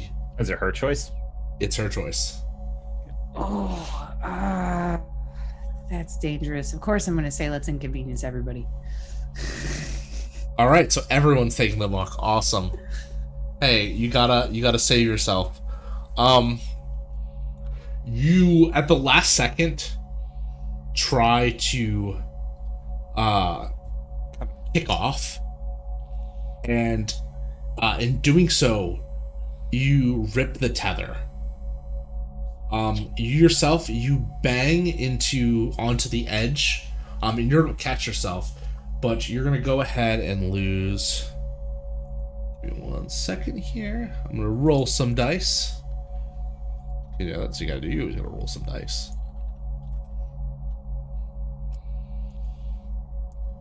All right, you're gonna lose 7 hit points. Bring you down from 30 to 23. And now, everyone was grabbing onto that tether. Yep.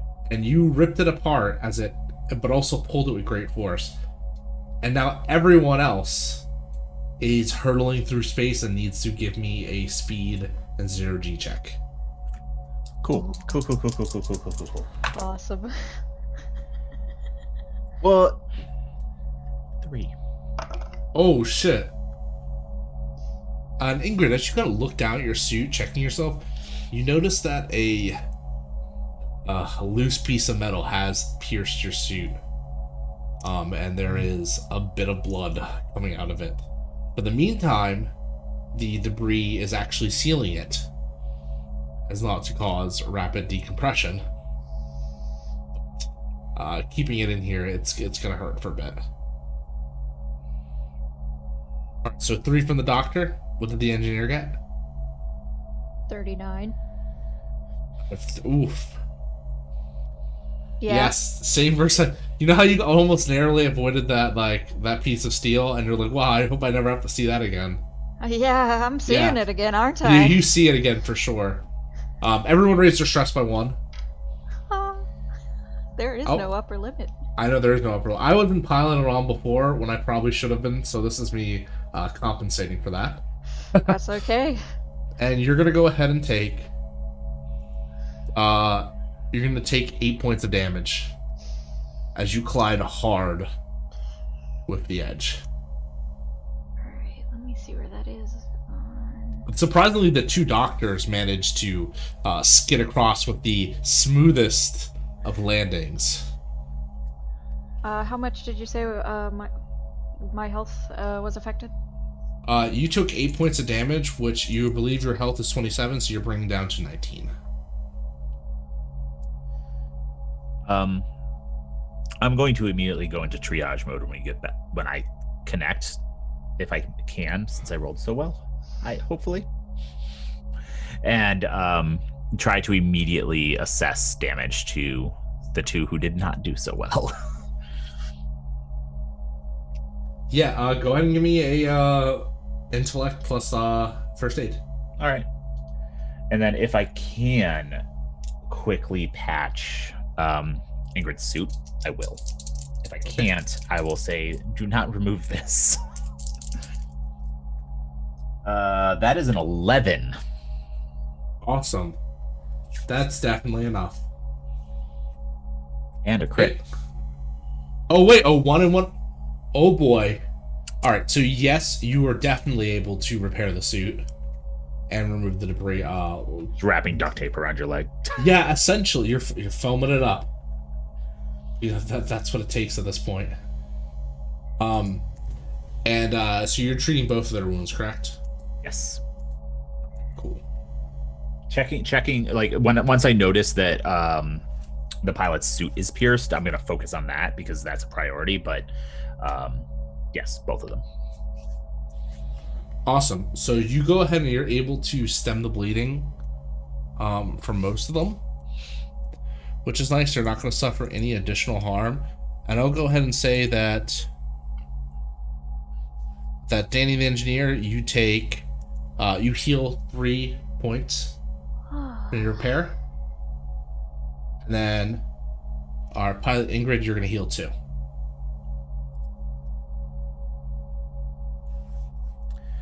Cool. You know, the doctor looks over and kind of mutters like a oh no, as he's kind of looking off. As you realize, yes, you have landed successfully on the event horizon, but now you have to worry about eventually getting back to the ship, which is now floating off with no tether. 0G jump away. Yep. Yes, it is. Maybe we can find some something to use as a tether inside. Don't worry about it right now. It'll be fine. We're cool. I say, partially just convincing myself of that fact. Do you remember that vintage comic that has that little dog at the table with the fire and it says "This is fine"? Yes. That's us right now. Yes, it is. We're gonna need some really big magnets. How do they work? Yeah. All right. Yeah. Let's do this. Let's just get the black box. We'll jump back to ship if we have to. Let's just get the damn black box. I just want to go home. Stupid, yeah. Yeah. Let's... Doctor, lead the way.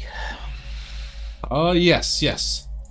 Hopefully the black box is where it should be. Yes. I mean, there's always the possibility that the black box is not here. I mean, how would they know?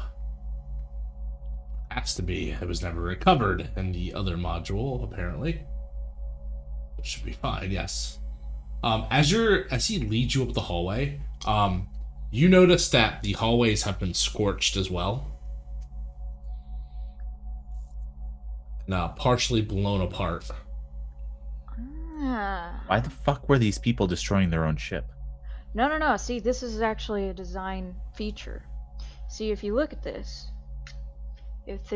hallway, I'm guessing this was connecting 2 pieces of the ship, and one piece could have been split off from the rest of the ship, and used as an escape pod. I'm guessing that's why the survivors were found from the Lewis and Clark. They were in the top half escape pod, so we're in the half that cannot function on its own. Okay, fair. But I really would need a schematic to look at in order to really suss through what happened.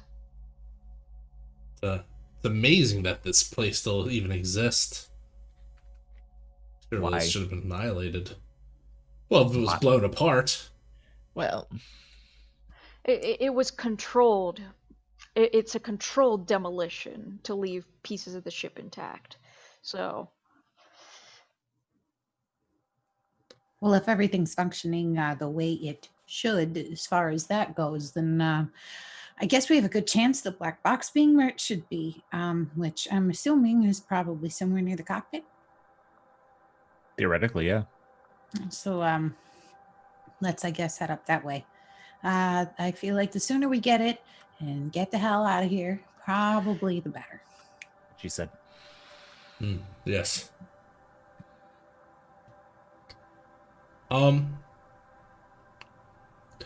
As you're walking through this long hallway and you're just kind of bouncing around because you're in 0G.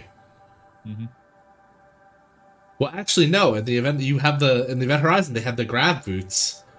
Actually, so no, you were actually walking on the Event Horizon on the bridge magnetic itself. boots? Yep, the magnetic boots. So legitimately, you need a big magnet is a very possible thing that could happen. So as you're kind of walking through,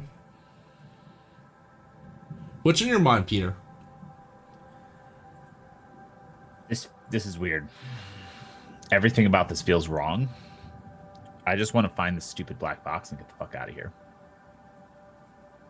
I don't care if there's survivors. I don't care if, I don't care about what happened to the ship. I just want to get the cargo and deal with the problem. Okay. Just finish the mission and get out of here. Yep. That's it.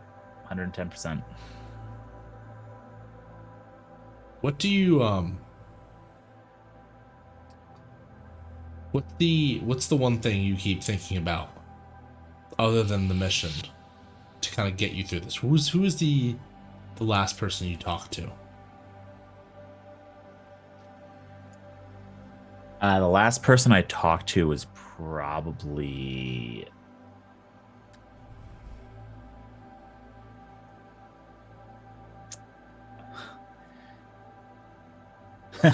probably the contact that put me on this. Yes. Yeah. A job from hell for sure. Yeah. So, technically a superior, although I don't, I was in prison, so kind of a former superior. Prison, yes. All of you were in prison. That's kind of the memories you all have. As you're kind of looking through the hallways and the space dust and the red haze is settling on all of you, it starts to feel like the prison again. The ever-enclosed, rusted walls, the idea that you'll never get out of there. And yeah, if you don't find this black box, even if you returned, you still might not get out. That's kind of a thought maybe going through your head. Yeah. I'd prefer to not die here. Pilot Ingrid and Engineer Danny. Do you both feel like do you feel like you deserve to be here, both of you? No, it's not fair, right? I was a patsy.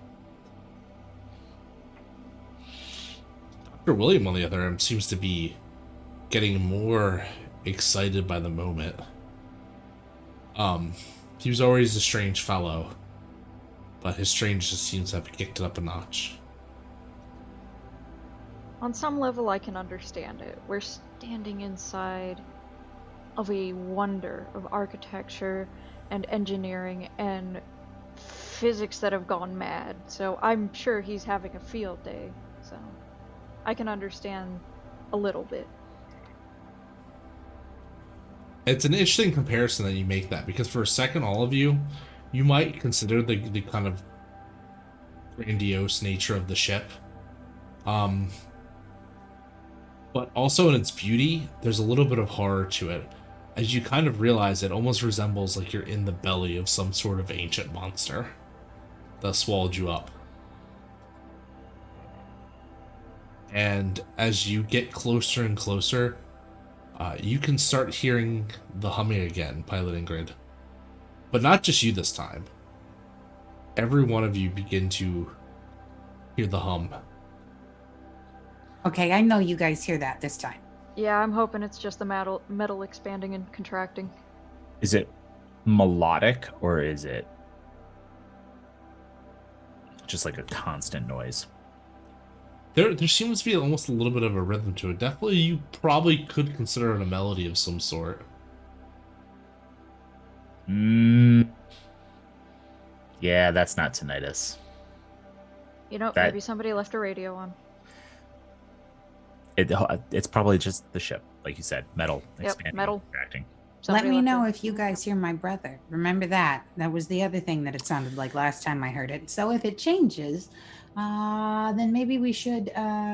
did you find anything about that head injury when you were fixing my suit there, Doc? Any information about that, maybe?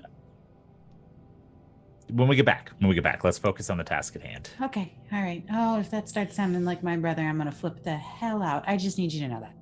Oh, Yeah. Good. Noted. I have something for that. It's called Seroquel in psychiatric therapy. I'm gonna start marching upstairs to the cockpit because I've just about had enough of this shenanigery. Following. Yeah, as you I'm gonna bring up the rear. I want to keep an eye on everyone. Just make sure everyone's doing okay. As you get up to start walking up the cockpit, and after you make that pilot that comment, Pilot Ingrid, you get a nod affirmation from Dr. Ian. He goes, don't worry, I've been hearing someone too. Just the moon madness sitting in, I guess. That is an opposite of don't worry situation, Doctor. Well, crazy people often won't notice that they're crazy. And the fact that we notice we're having auditory hallucinations immediately makes us better than most. Again, somehow you're saying things that I know you think might feel like they're comforting, but they're making me more nervous. Good try, though. A for effort. Yep. Yeah, why don't we focus on the task at hand? Let's do that. Okay. As you get to the cockpit, you notice that there is an indentation that someone has scribbled onto the above the door to the cockpit.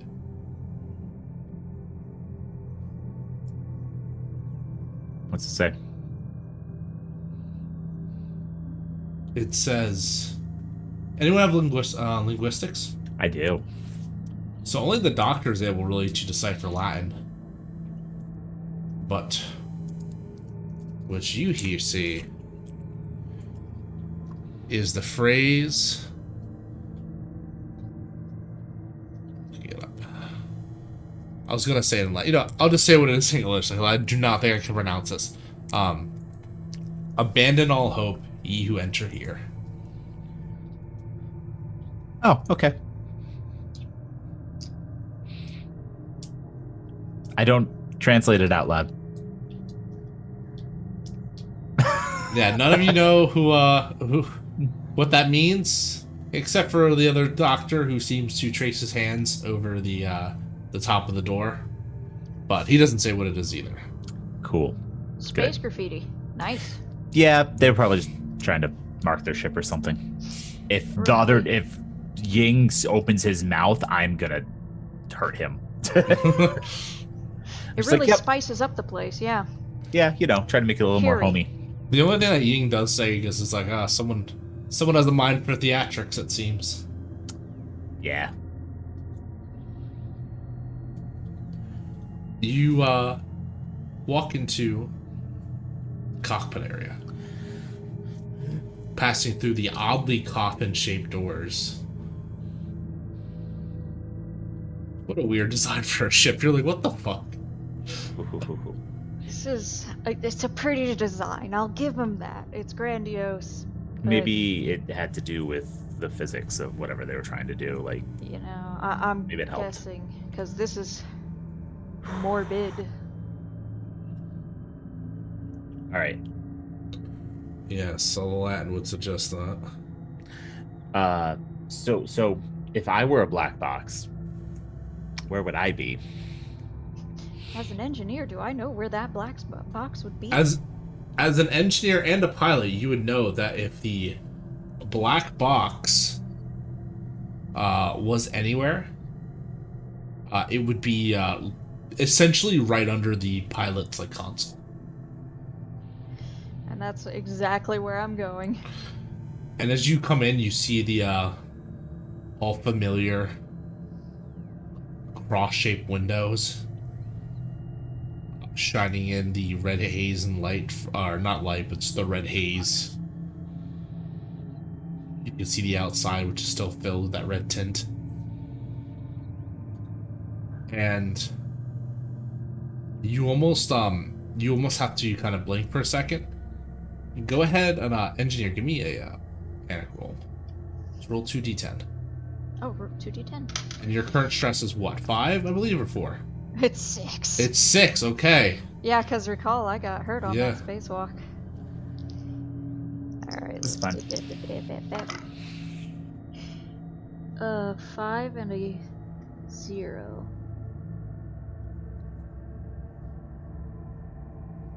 5 and a 0? 50, or 5 and 10. 5 and 10. Yeah. Yeah, 15. Okay, cool. Because that's very dark, because 5 would be very bad.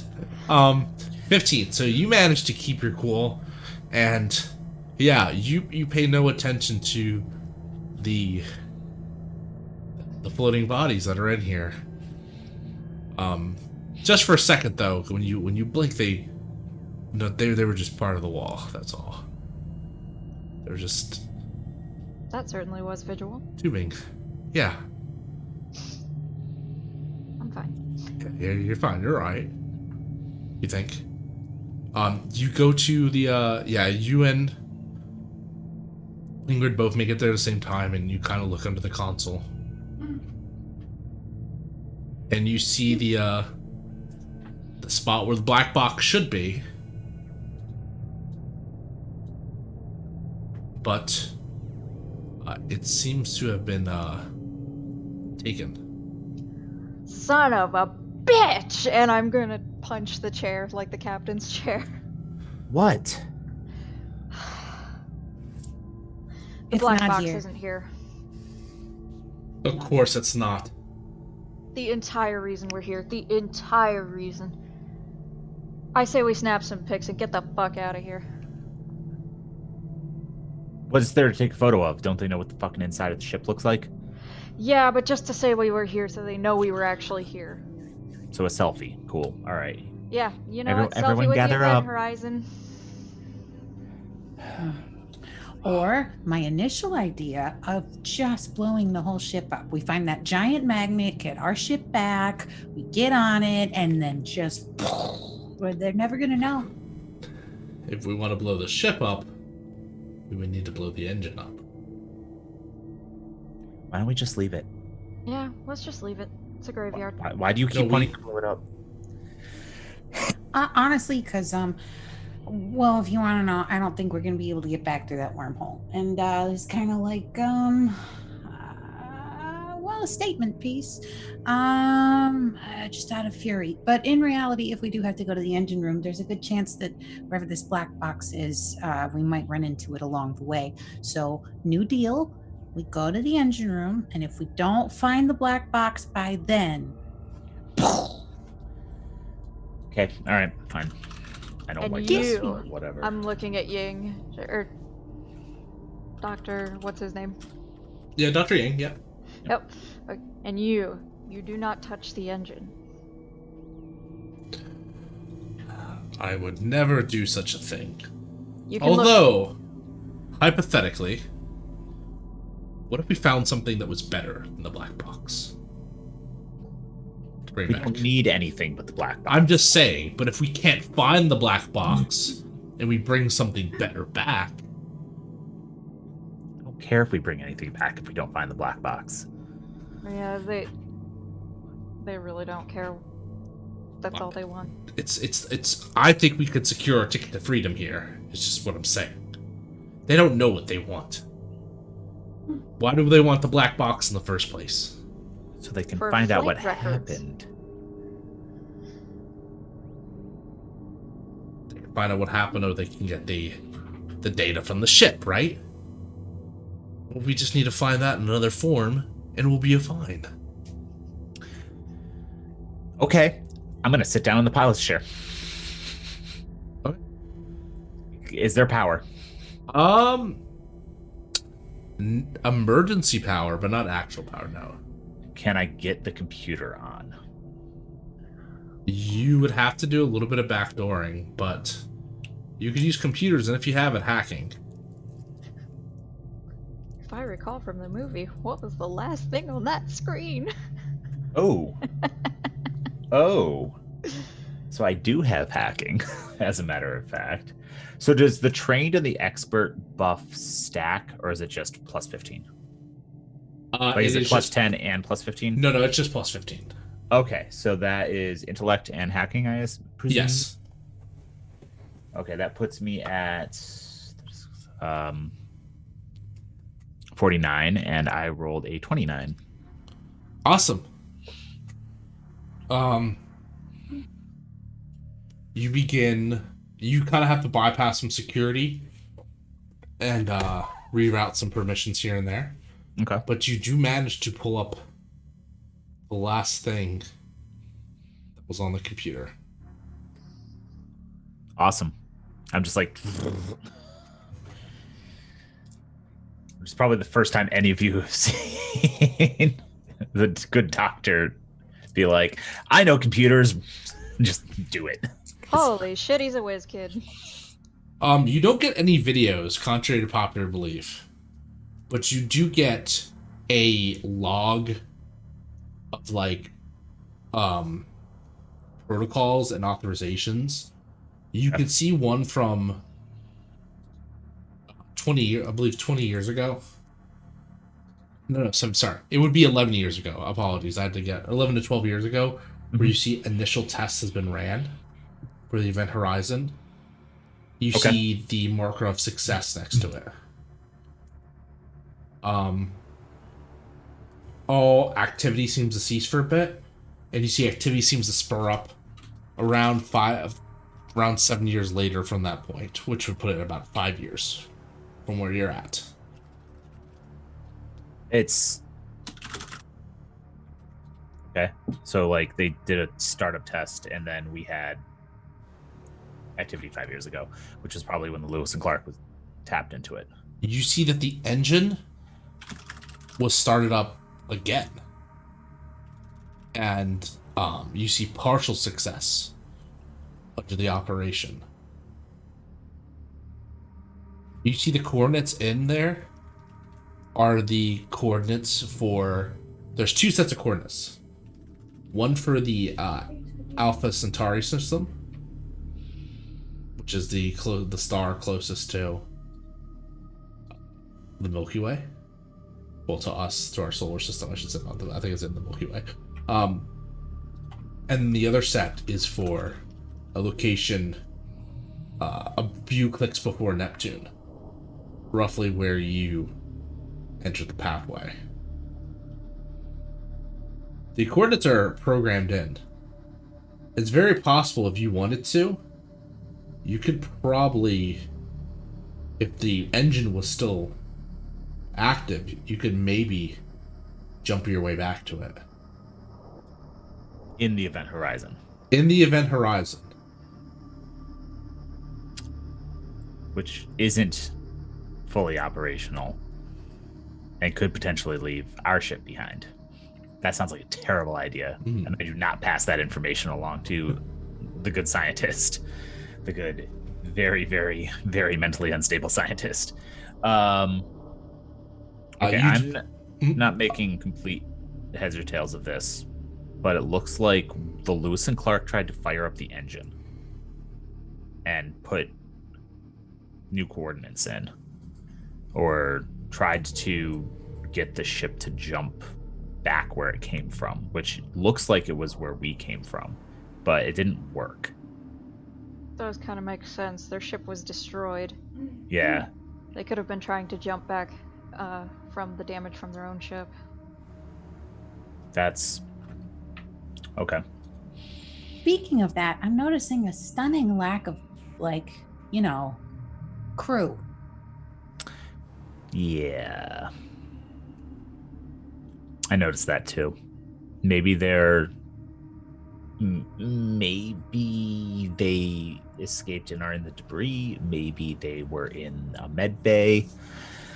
Frankly, I'm not super concerned about it. Oh, maybe they got it to work, though. I mean, there was like 2 of our ships, so I thought maybe that did work and they jumped one back to where it was supposed to go. Or maybe there are so many dead bodies here that they just vaporized, and that's all the pink mist swirling about us. That is also just as possible. Dr. Peter. Very pleasant. Yes. You start to hear a nagging voice in your head that just keeps repeating. It just keeps repeating the word liberate. Liberate. Save. All right. And then Okay. you notice your Biengo. Fuck. Where is Ying? Shit. I'm going to run down to the engines.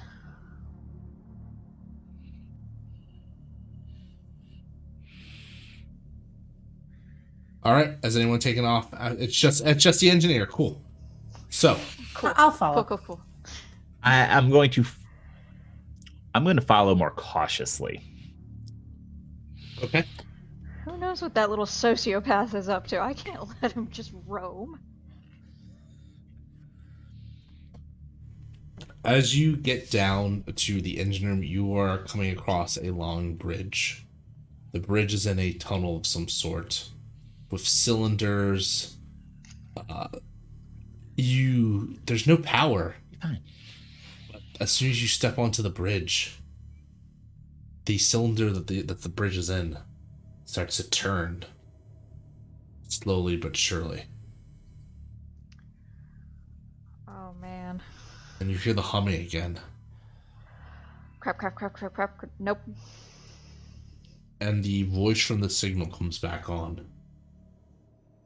Liberate tutemet ex infernus. Walking.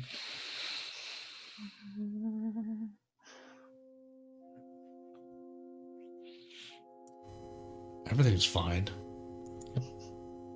Completely fine. That's what your brother tells you, Ingrid. Everything will be fine.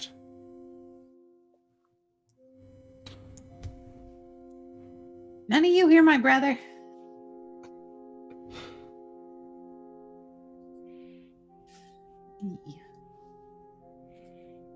As you walk down towards the engine room, you come to a chamber that's open and it's spherical in nature. It looks like something out of like a gothic church or a horror movie. You're not sure which. There are spiked pylons on the wall, numbering in the hundreds, like paneled in. The engine is this large spherical drive of some sort with 2 circles around it. now now lighting up. Crumbs. This is not good. This has been a schooner for how many years? No. This engine cannot be working. I'm going to enter the room a little bit after Danny and Ingrid. Mm-hmm. I don't even care about the engine. I'm looking for Yin.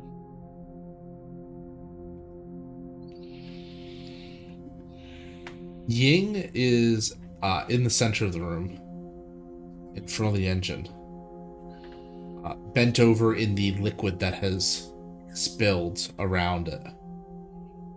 The liquid is dark, brown, and muddy.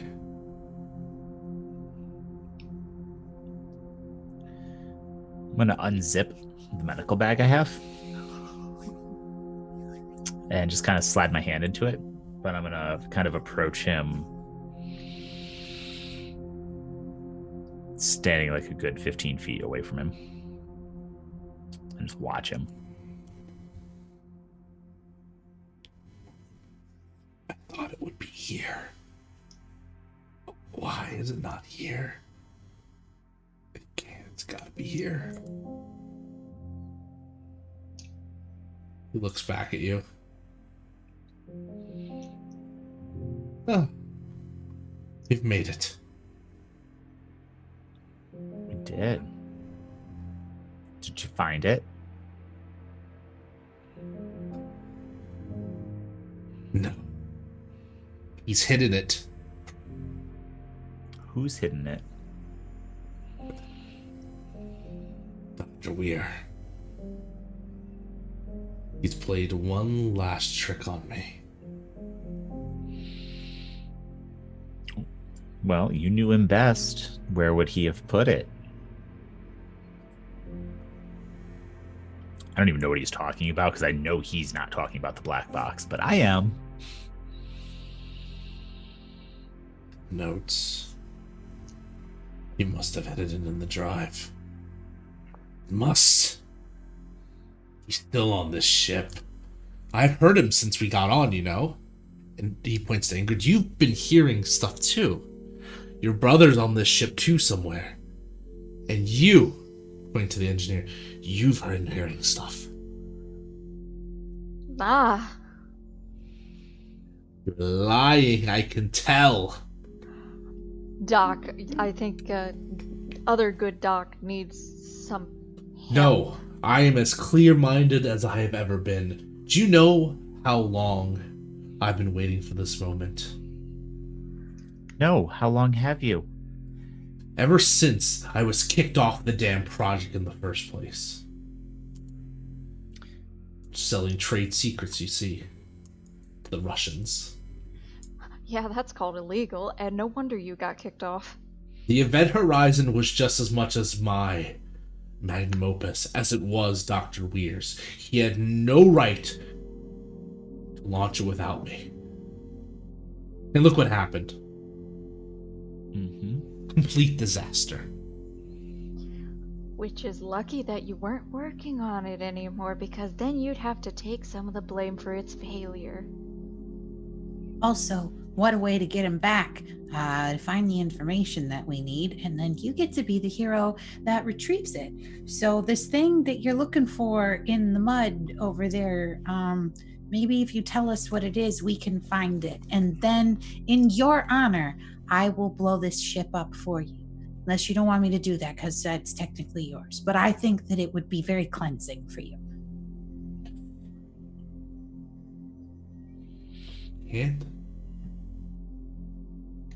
Can't see where the notes are, but I can remember them. Okay. No notes too.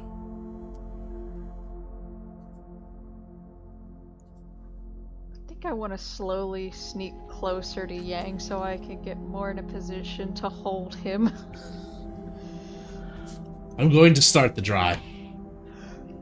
Grabbing Yang. Maybe not. If I start it, I can recover the data from it, and we can get out of here. Yes. Come on, that's what you want, right? I know your files. I've read them all. Wouldn't I? Yeah, I'm Disgraced officer. It- You don't deserve to be here, right? It was all just a misunderstanding. And you, a smuggler? Come on. This will be about the greatest thing you've ever done in your life. That's valid. And you, illegal organ harvesting, doctor of death. Oh my god, you're rotten to the core than all of us. Sure. What's going to happen if you turn that on? We'll go somewhere. Somewhere. Well, we're already somewhere. Somewhere we don't understand. But maybe we will understand. We'll go there briefly, receive the knowledge, and then we can leave.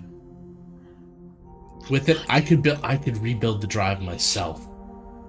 That should be more than enough to make them happy. I really want to grab this guy. And so I'm going to. I am grabbing Yang. Okay, go ahead. He is going to oppose you. Yeah, I know So- he's probably going to. Go ahead and, yeah, just make a strength roll. Alright, cool.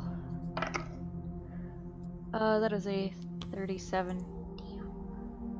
37 over what? Over... Okay, so strength 27. is 27, yeah. Alright. Let's see if he makes it, because if you both fail, the test goes again. So, do not worry, because it could be bad.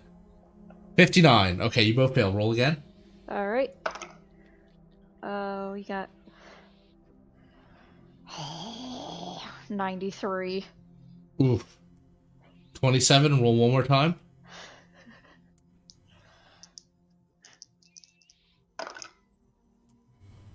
Oh, 7. Awesome. He fails again. If you would have failed really bad, though, he would have won just by margin of success. But you were able to grab him just barely. He is struggling in your arms, though. It's taking all you can to hold him down. No, come on. I can show us. I can show us such great things. No. You don't need to show us anything. You need to just not touch anything. And we are going to get the nice doctor over there to get you a shot to make you good and sleepy. I'm a physicist. This is what I was meant to be. No, you are straight out there buck wild, buddy. I turn to Ingrid. Where are you, Dr. Weir? Where else could the black box be? Where would someone have taken it? It's usually in the cockpit, unless they were trying to leave in some kind of emergency and ran with it into the exit pod, which we already searched and it wasn't there. So, I mean, in reality, it should be there. He keeps talking about notes and it being somewhere. You didn't see anything when you were on the computer? Just test records, not just a test events, not even the records of the events. Those would have been stored somewhere else. Maybe here. Is there a computer in this room that I can access? There is, right in front of the engine. I will look at our dear engineer. Do you have him? I got him. He's a bit of a handful, so, like, if you can do anything to make this little squirmy worm stop squirming. Not without puncturing his suit. When she says that, I'd like to kind of, like, go up and not really puncture his suit, but kind of punch the, like, space helmet that he's wearing to make it reverberate, maybe concuss him a little bit. Okay, yeah, give me a strength, and if you have it, give me. Oh, you know what? I'll say that's give me athletics, because you're. I also have military training too. Okay, yeah, you either or, because they both give you the same thing. So that's strength. Yep. I was rolling against, so that's 21 out of 40. awesome, more than enough. You do like a double clap, like with your fist, and you boom, it shakes his helmet, and he kind of like rips out his ears, which he can't because obviously there's helmet on, and he kind of slugs over. Is like Perfect. dizzy. That ought to Thank keep you, him for a minute. Ingrid. You're a Oh, no doll. problem. Thank you. I will go to the computer and try a hacking roll to see if I can pull up actual records. I'm still holding this bugger tight. So, Doctor, where is that you? I have a hacking total of 49, and I rolled a 50. As you begin to boot up the screen and check, something happens. You look at your hands, which are still covered by the suit, and you can swear you can feel the blood just engorging within them. Like you can feel your skin expanding for a second, almost like and then it's breaking out almost in like hives. But this is all feeling though, because you can't see it because your hands are gloved right now. But you don't notice that you begin typing on the computer, keystroke after keystroke, and then the engine starts spinning slowly but surely. Give me a minute. I'll see if I can pull up any of these records. Are you planning to turn the engine on? Because from what I'm seeing, things are moving. Can I stop typing? Go Am I ahead able to and, stop typing? Yeah, go. You know what? I'm gonna say your stress rolls by one. Goes by one. Okay. Raise by one. Go ahead and give me a panic roll. So that's just 2d10. Yeah. Okay. Oh, that's a 6. Under what? My stress is currently 5. Ooh, so close. Damn, that would have been great there. Rainbow says, there are criticals. So it's double. So if you double and succeed, it's a critical success, and if you double and fail, then it's a critical failure. Yep. You manage to reach your hands away. But you so want to type back on it. You so want to turn. You feel your hands almost absent-mindedly drifting towards it. You have to like physically fight the feeling. And your hands are burning. It's like something's like stabbing into your skin. I don't know what just happened. Is the engine like stopping? Is it still booting up? It's maintaining a steady movement. I don't know if I can find these records without turning it on. Maybe that's enough. I mean, it's kind of like halfway on. Do you think that's enough to maybe get some power to the other computers? I mean, it's not to fly the ship, but maybe to get some of the systems going. Maybe. I'd have to get back on the computer to try, and I will reach towards the computer again. Okay. Go ahead and give me another hacking roll. Engineer, go ahead. What? 98. I'll be back to you in a second. Okay. Engineer, go ahead and give me a stress roll. And actually, no, both of you, the pilot and engineer, both raise your stress by one and give me a panic roll. Okay. Because shit's getting bad. Yeah, shit has been bad. Which die do I roll for this one? I haven't had to roll this 2d10. yet. 2d10. Okay. So your current stress level, you need to beat that. An 8 and a 5, so nope. What's your stress level at? 7. Okay, you need to beat that. So you beat it with an 8 and a 5? Yep. Okay, so you beat it with 13. Cool. Oh, okay. My stress was at 4, and I rolled a 6 and a 3. Okay, so you manage to kind of keep yourselves together, and you see the doctor start typing away, but he doesn't say anything, so it looks like everything's okay. When you're looking around, you really don't notice the engine starting to get maybe a little bit faster and boot up, but you hear the audible hum again. and you can see something in the water. Is that a body? And Engineer Danny, do you see that? I'm gonna lean in just a little bit and just look over at into the muddy water. And Ingrid, you see something above, standing on the catwalk that is over top the whole engine. Someone's looking down on you. Is that? It's your brother? I think we got company. And Engineer Danny, as you reach into the water, you see a body clutching a notebook.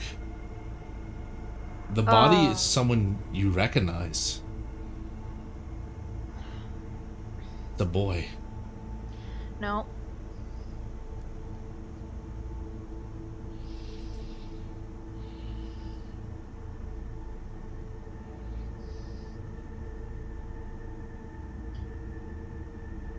You shake it out of your head. Find a happy place. It can't be him. No, it's just a body. It's not one you know. Previous crew. We're getting space psychosis. Yeah, it's just psychosis. But there's a notebook. Is that the notes? And your brother looks down on you, Ingrid. You can see something's different about him. He's heavily scarred. His shirt is off and just writing has been etched onto him. He looks at you and just...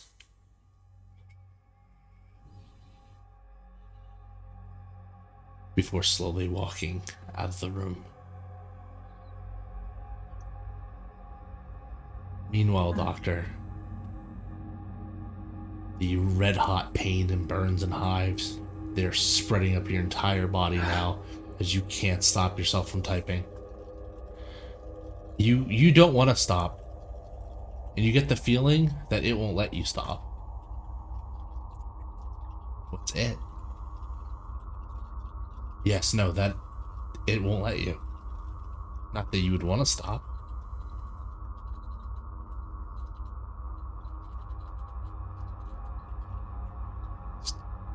All your reactions. Keep typing.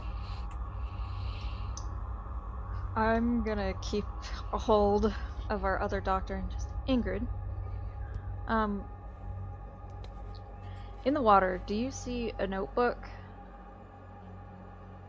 Right over here. I'll look down, but I'll look down as I'm gonna try and follow my brother where I saw him walk out at. So I'll look down to see if I see anything, but I'm probably not looking very carefully because I'm a bit distracted. Engineer Danny, you see her. She walks right by the notebook, but her mind is definitely somewhere else. As you get to the opposite end of the engine room, a path leading out, but to where? I'm gonna follow it. Do I notice that the engine is getting any faster at this point? Yes, the hum is getting more intense. I'm gonna head to the cockpit, and I'm gonna see if I see my brother out there, and if I don't, I'm gonna run there, and I'm gonna try and jump it. So, you get to the cockpit.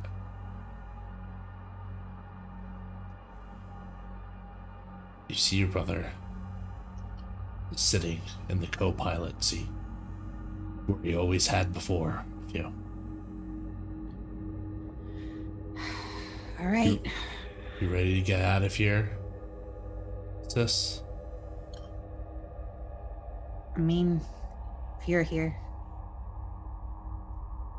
Sure. let's do it. Go out with a bang, right? Out with a bang. What do you begin to do? I'm going to try and see if the systems are now running, now that the engine is whirring up a little bit more. So I'm going to kind of get my little cockpit situated. They seem to turn on and yield to your touch, turning on as if you willed them to. And I'm going to look at the point that they had added where we started from, the starting point that the Lewis and Clark had added to the grid. And I'm going to try and jump to that one. We're going to cut the scene really quick and go back. What are you doing, Engineer Danny? Am I starting to notice that things are moving? Oh yeah, it's getting intense. Okay. And you hear the Ying is like chuckling. I'm going to shove Ying into the wall, and I am going to grab the notebook, or at least try to grab the notebook, try to grab the other doctor, and book it. Okay. Ying yeet! So you throw Ying into give me a strength roll. Okay. Oh. And Doctor, the burn is getting real bad. Still typing. It's on your stomach. Typing. 48. Just keep typing. Damn, you've never seen a programming language in Latin before.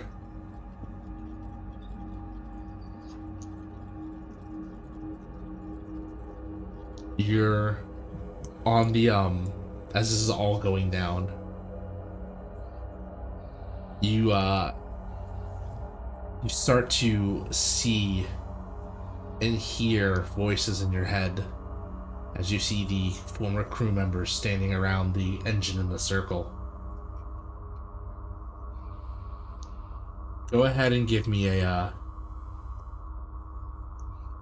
go ahead and give me a sanity save. Me? Yep.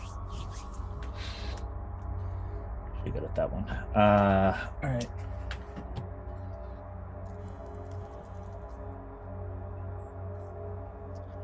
$39. Under 40. You have a choice. You said 39 over 4. Under 40, yeah. Okay, cool. You have a realization, as it were.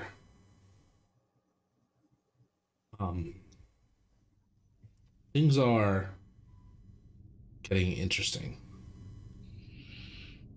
You can't stop yourself, but maybe you could end things here if you wanted to. The ship's turning on, there's no doubt about it. But you feel maybe you could rig the engine to blow if you really wanted to in this moment of clarity. You could break away and try to make a run for it now, although you're not sure how far you get. You could even try one last ditch effort to download all the data and create basically a new black box. What do you want to do with your newfound freedom? Download the data.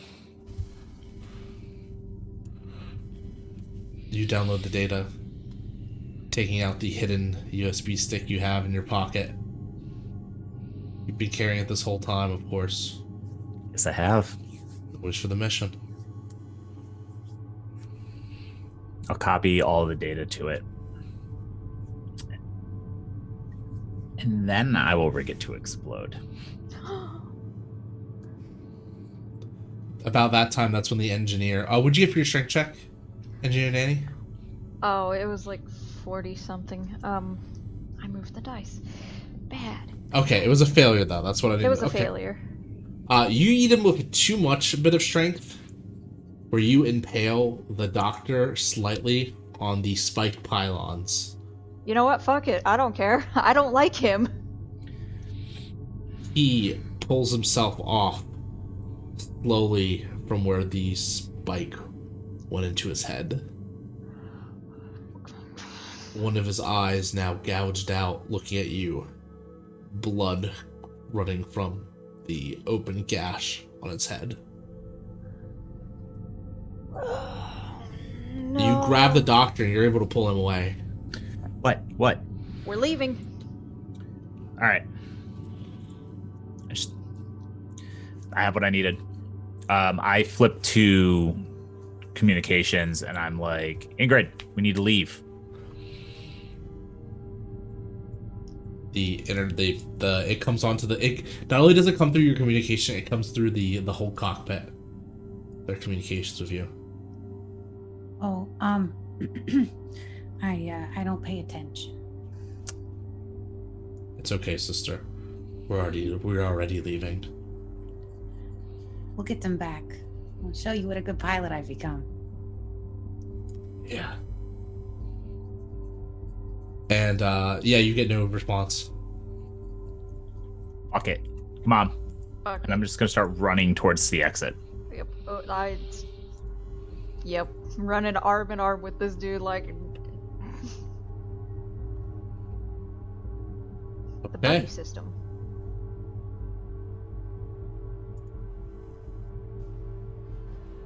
I'm gonna jump in. Time. You begin the countdown procedure. The main engine has turned on, and it is now time for you to make the greatest jump of your life back into normal space. Danny and Dr. Peter, you two are running for the exit. You look back and you see Ying basically worshipping the drive as it turns on to maximum capacity.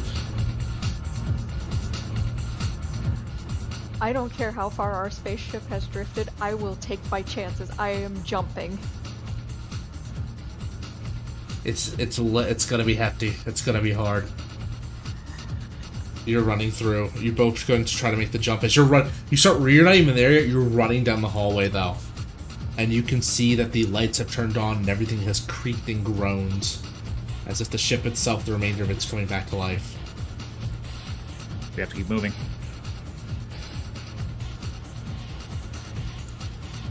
You get to the towards the end, as you can start to see. You look back, like as you're going past, you're seeing like people you thought you knew. You're seeing members of the crew in your peripheral, as if they're all beckoning you to stop. Doctor, you can feel the pain starting to rise up your neck now. As the engineer might notice, something starts to on the doctor's face. You start to see as if something is writing into his skin, etching. I don't care at this second. I want to get him and myself safely off this ship, so I'm gonna start dragging him if it's too painful for him to move. Oh, I'm running. Dealing with it.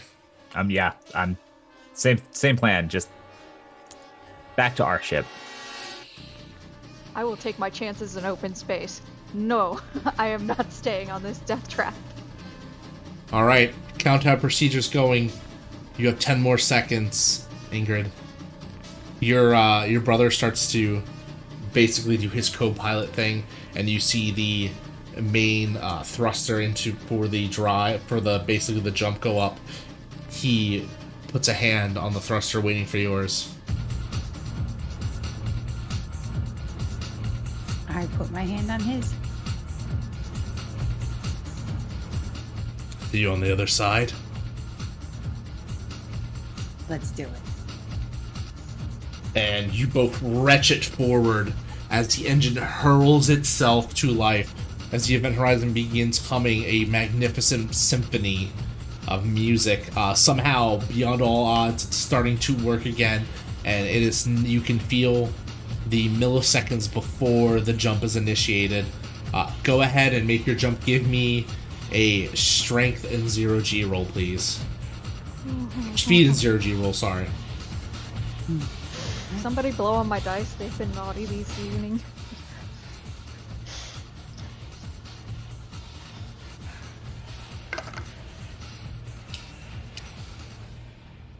Let's see. Out of that would be 44. I rolled an 18. I got a 27. So right at my strength. Okay, and what did you get, Peter? I got a 15 under 19.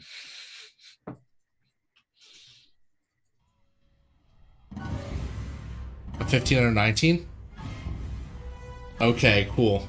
First, we'll go with successes. The good doctor clears everything he's able to do.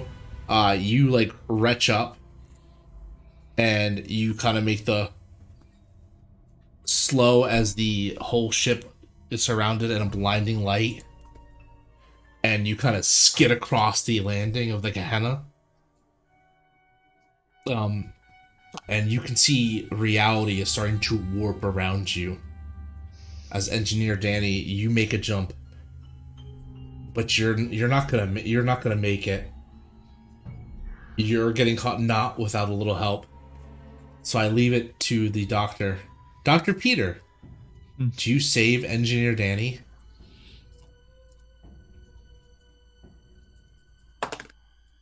Yes. Right. I guess crew really isn't expendable. You grab Some onto crew was. Danny. Some crew. You grab onto Danny, and you pull her back into the ship. As the ship and everything, you get inside the Gehenna. As the ship and everything inside of it, including the Gehenna, is unfurled in the red haze that now has brightened to a symphonic ending, a cacophony of noise, and you find yourselves in you don't even go through the decom unit anymore. You just rush into the ship for all protection. And the kind of thought, as the light begins to envelop you, what's the thought going through your head, Peter? I'm assuming that the pain and the burning is still spreading. Yes. The only thought going through my head is I need to get this suit off so that I can fix what's happening to me.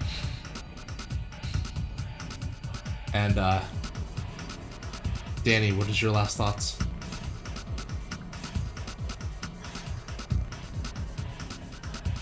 It's bittersweet. I'm going to get to see my son again, but now this time I've actually done something terrible, and I'm just going to picture Yang's eyes, one of them gouged out, just looking at me with that mad curiosity as he starts worshipping the engine. That's just going to be burned in my mind.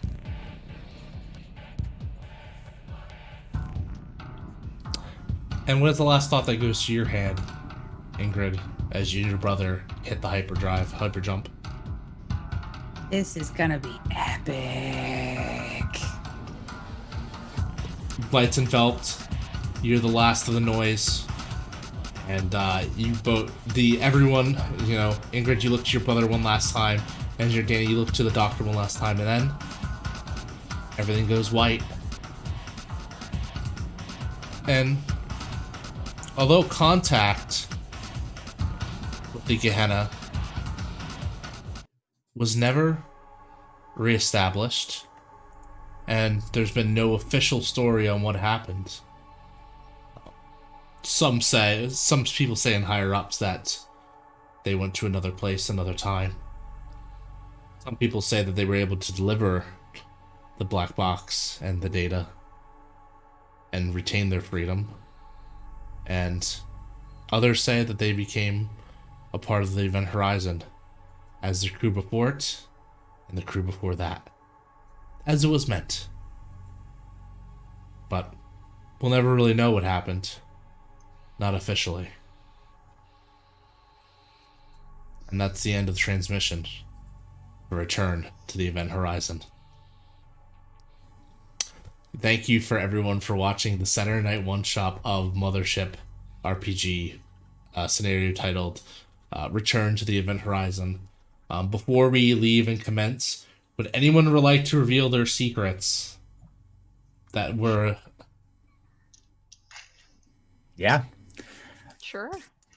So Dr. Peter Zeminski was actually Dr. Pyotr Zeminski of the Russian Federation, who is very interested in returning the black box data to his government.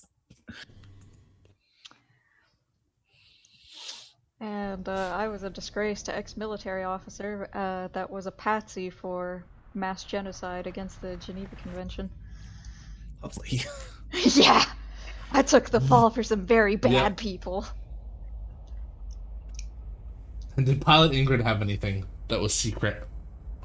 Oh yeah, she indeed, she was a smuggler of drugs and other unmentionables in space.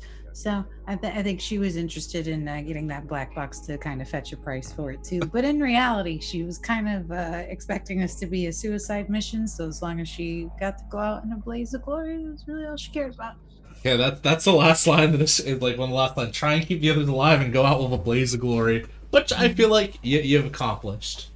And for William Ying, I'll just read his description because no one picked him, which is kind of, I was a little sad because I was like, oh, that would have been cool. But once a brilliant mind in the world of quantum physics, originally an Event Horizon project, it wasn't long until he rose a little bit too far and began selling trade secrets to other governments. His actions were eventually found out, and he was booted off the project and imprisoned for attempting to sell government secrets. He thought he'd never see the ship again until he was contacted with the chance of a lifetime. Bring back the black box from the remains of the Event Horizon, and return it back for a full pardon. The pardon didn't matter to him, though. He just wanted to see the ship again. He wants it to be his. He'll find the ship and find out what happens to his creator and his mentor, William Weir. So, that was Ying's whole angle. And now he's sleeping with the Weir Beast. Yep. Thanks you to everyone who watched this. I had a insane amount of time of fun running this. Event Horizon is like a movie so near and dear to my heart. If anyone watching this hasn't seen Event Horizon, go fucking watch it. Go watch it. It's great. You'll get a Watch it. sense of what I was about to do to my own character. And you'll get a sense of how delicious Sam Neill is as a bad guy. Ooh. Oh yeah. Yeah. Yeah, Sam Neill and Lawrence Fishburne both think that's like one of their best roles they've ever done, so they own their Pretty much. evidence. Pretty much. And before I send everyone off, because it's getting kind of late for some of us, let me just say an excellent cast. Thank you so much for playing, everyone. Thank You you. were awesome. Thank you, Nick. Thank you for running this. Thank you, Rachel and Melee, for joining us very quickly. To everyone, thank you for tuning in. It was a pleasure. We run new and unique one-shots every Saturday. Next Saturday, we are going to have James Hutt of our Talsorian Games running Cyberpunk Red for us. So that's going to be very exciting. Mm-hmm. And then we have a lot of... Tuesday, we're coming back. Oh, well, Monday we also have... okay, let me start Sunday. Sunday we have... Yeah, we have Darkhammer. Yes, this Sunday we have Warhammer. Yeah, Warhammer. Wrath and Glory. Awesome stuff. Monday, we have Monday Night Monster Hearts with Gehenna Valley. Season 2. By the brilliant Brian LeBurge. Tuesday, we come back for the deep dive with me and Marchosius. We'll be talking about Kult. And specifically because Wednesday, we're starting our 5-part mini-series of Kult. Echoes of the Past. Yes. I believe it's called, yes. Which I will be starring in, so you get to see me in my costume and everything, so hope you'll be cool. You guys will be ready for that. And yeah, and then all that other juicy stuff that you see. I think it's Thursday, the finale of Witchburner? Nope, second to last episode. Second to last episode of Witchburner. Mm-hmm. And Friday, the finale will be the finale of our Ace Adventure one-shot supporting the Kickstarter, which you can find over if you search for Ace Adventure on Kickstarter. I think I can also drop a command for it in chat right now. But before we go, though, I would like to let our two awesome guest stars kind of tell you what's going on with them. Maybe plug their stuff. Melee, you mind going first? Yeah. So you can catch me on Tuesdays doing a show called Outbreak Undead on Hunters Entertainment. It is really fun, and it is a super epic show. Definitely check that out. I love it. Wednesdays, you can catch me on my show on Q Times, which is called Denver by Night. And it's a little Vampire the Masquerade greatness, and I storytell on that one. On Thursdays, you can catch me on a show called Dungeons and Dragons: A Dark Wish on the D&D official Twitch. And also, you should check out my new song, which is actually called Mothership. So I should have a music video that we're working on right now, ready here. And maybe it's still in editing, so maybe like a month or so, but there's little teasers and stuff that are coming out. So follow me on all the socials, which is pretty much whatever it is /melee damage. And I'll keep you up to date on all the behind the scenes stuff that we're doing. And you'll know when I'm streaming on anything. Would it be all right if we played this game Mothership out to Mothership? Would You that should. be? You We should. do it. I wanted to ask that before, but I was like, I don't know if You I should would. totally do it. Okay, should then totally that's first. Let's have Rachel. What you got going on? You can find me on Twitter at SuperRatLord. I do art occasionally. And then as far as other shows go, I've been doing stuff with Simulacra Studio, so you can keep an eye out for that, because we've been doing a show called Blood Covenant, which is a Vampire the Masquerade game where I play the Malkavian priest Paisley. And that should be coming out soon. Otherwise, it is for Patreons, for the raw cut audio. And I believe this was your Very first cool. time on Twitch stream, right? You were Yep, saying? this is my first time on Twitch. Awesome. You're first and certainly not your last, because we loved you and we would love to have you back on as well. Both of you. And I would love to be back. Always a pleasure. Last thing, tomorrow I will be over on Carrion Comfort Studios doing a panel on community building in the TTRPG space and community management. So you can catch me over there. I'm not sure what time that stream is, but with our dear friend, check social media. Brother Wes, yes. Brother Wes. That's the only other thing I have going on, other than also every other Sunday, possibly changing that schedule. Iron City by Night, also on Carrion Comfort Studios, which I play the Caitiff Aaron. Awesome. All right, then, everyone. I think that gives more than enough time. I'm going to go ahead. We're going to end the stream here. But first, we're going to play us out to Melee Damage's new hit single, Mothership. I wanted to open it up. I should open up. You know, the ending is even cooler. And it's a banger for sure. I've listened to it a few times. Thank you so much. We love you guys. Thank you for tuning in. And you have yourselves an amazing night. Bye, everyone. Oh, let me get the thank you. There you go. I almost put the be right back. That would have been bad. You know. Excellent. I'm like a falling star. I burn alone. We are off. I've got Right. a heart without a home. Underneath this empty sky. Yep. Just waiting for a sign. And it seems Yeah, they can hear us. that gravity has got its hold on me. But I'm about to break free. Mothership, take me home tonight. Help me find a way to turn this darkness into light. Oh, mothership, take me home tonight. Help me find a way to turn this darkness into light. Like a flare without a spark, a shadow wish into the dark. Far across the galaxy is where I dream to be. And it seems to me astrology has got its plans for me. I just gotta believe. Oh, mothership, take me home tonight. Help me find a way to turn this darkness into light. Oh, mothership, take me home tonight.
with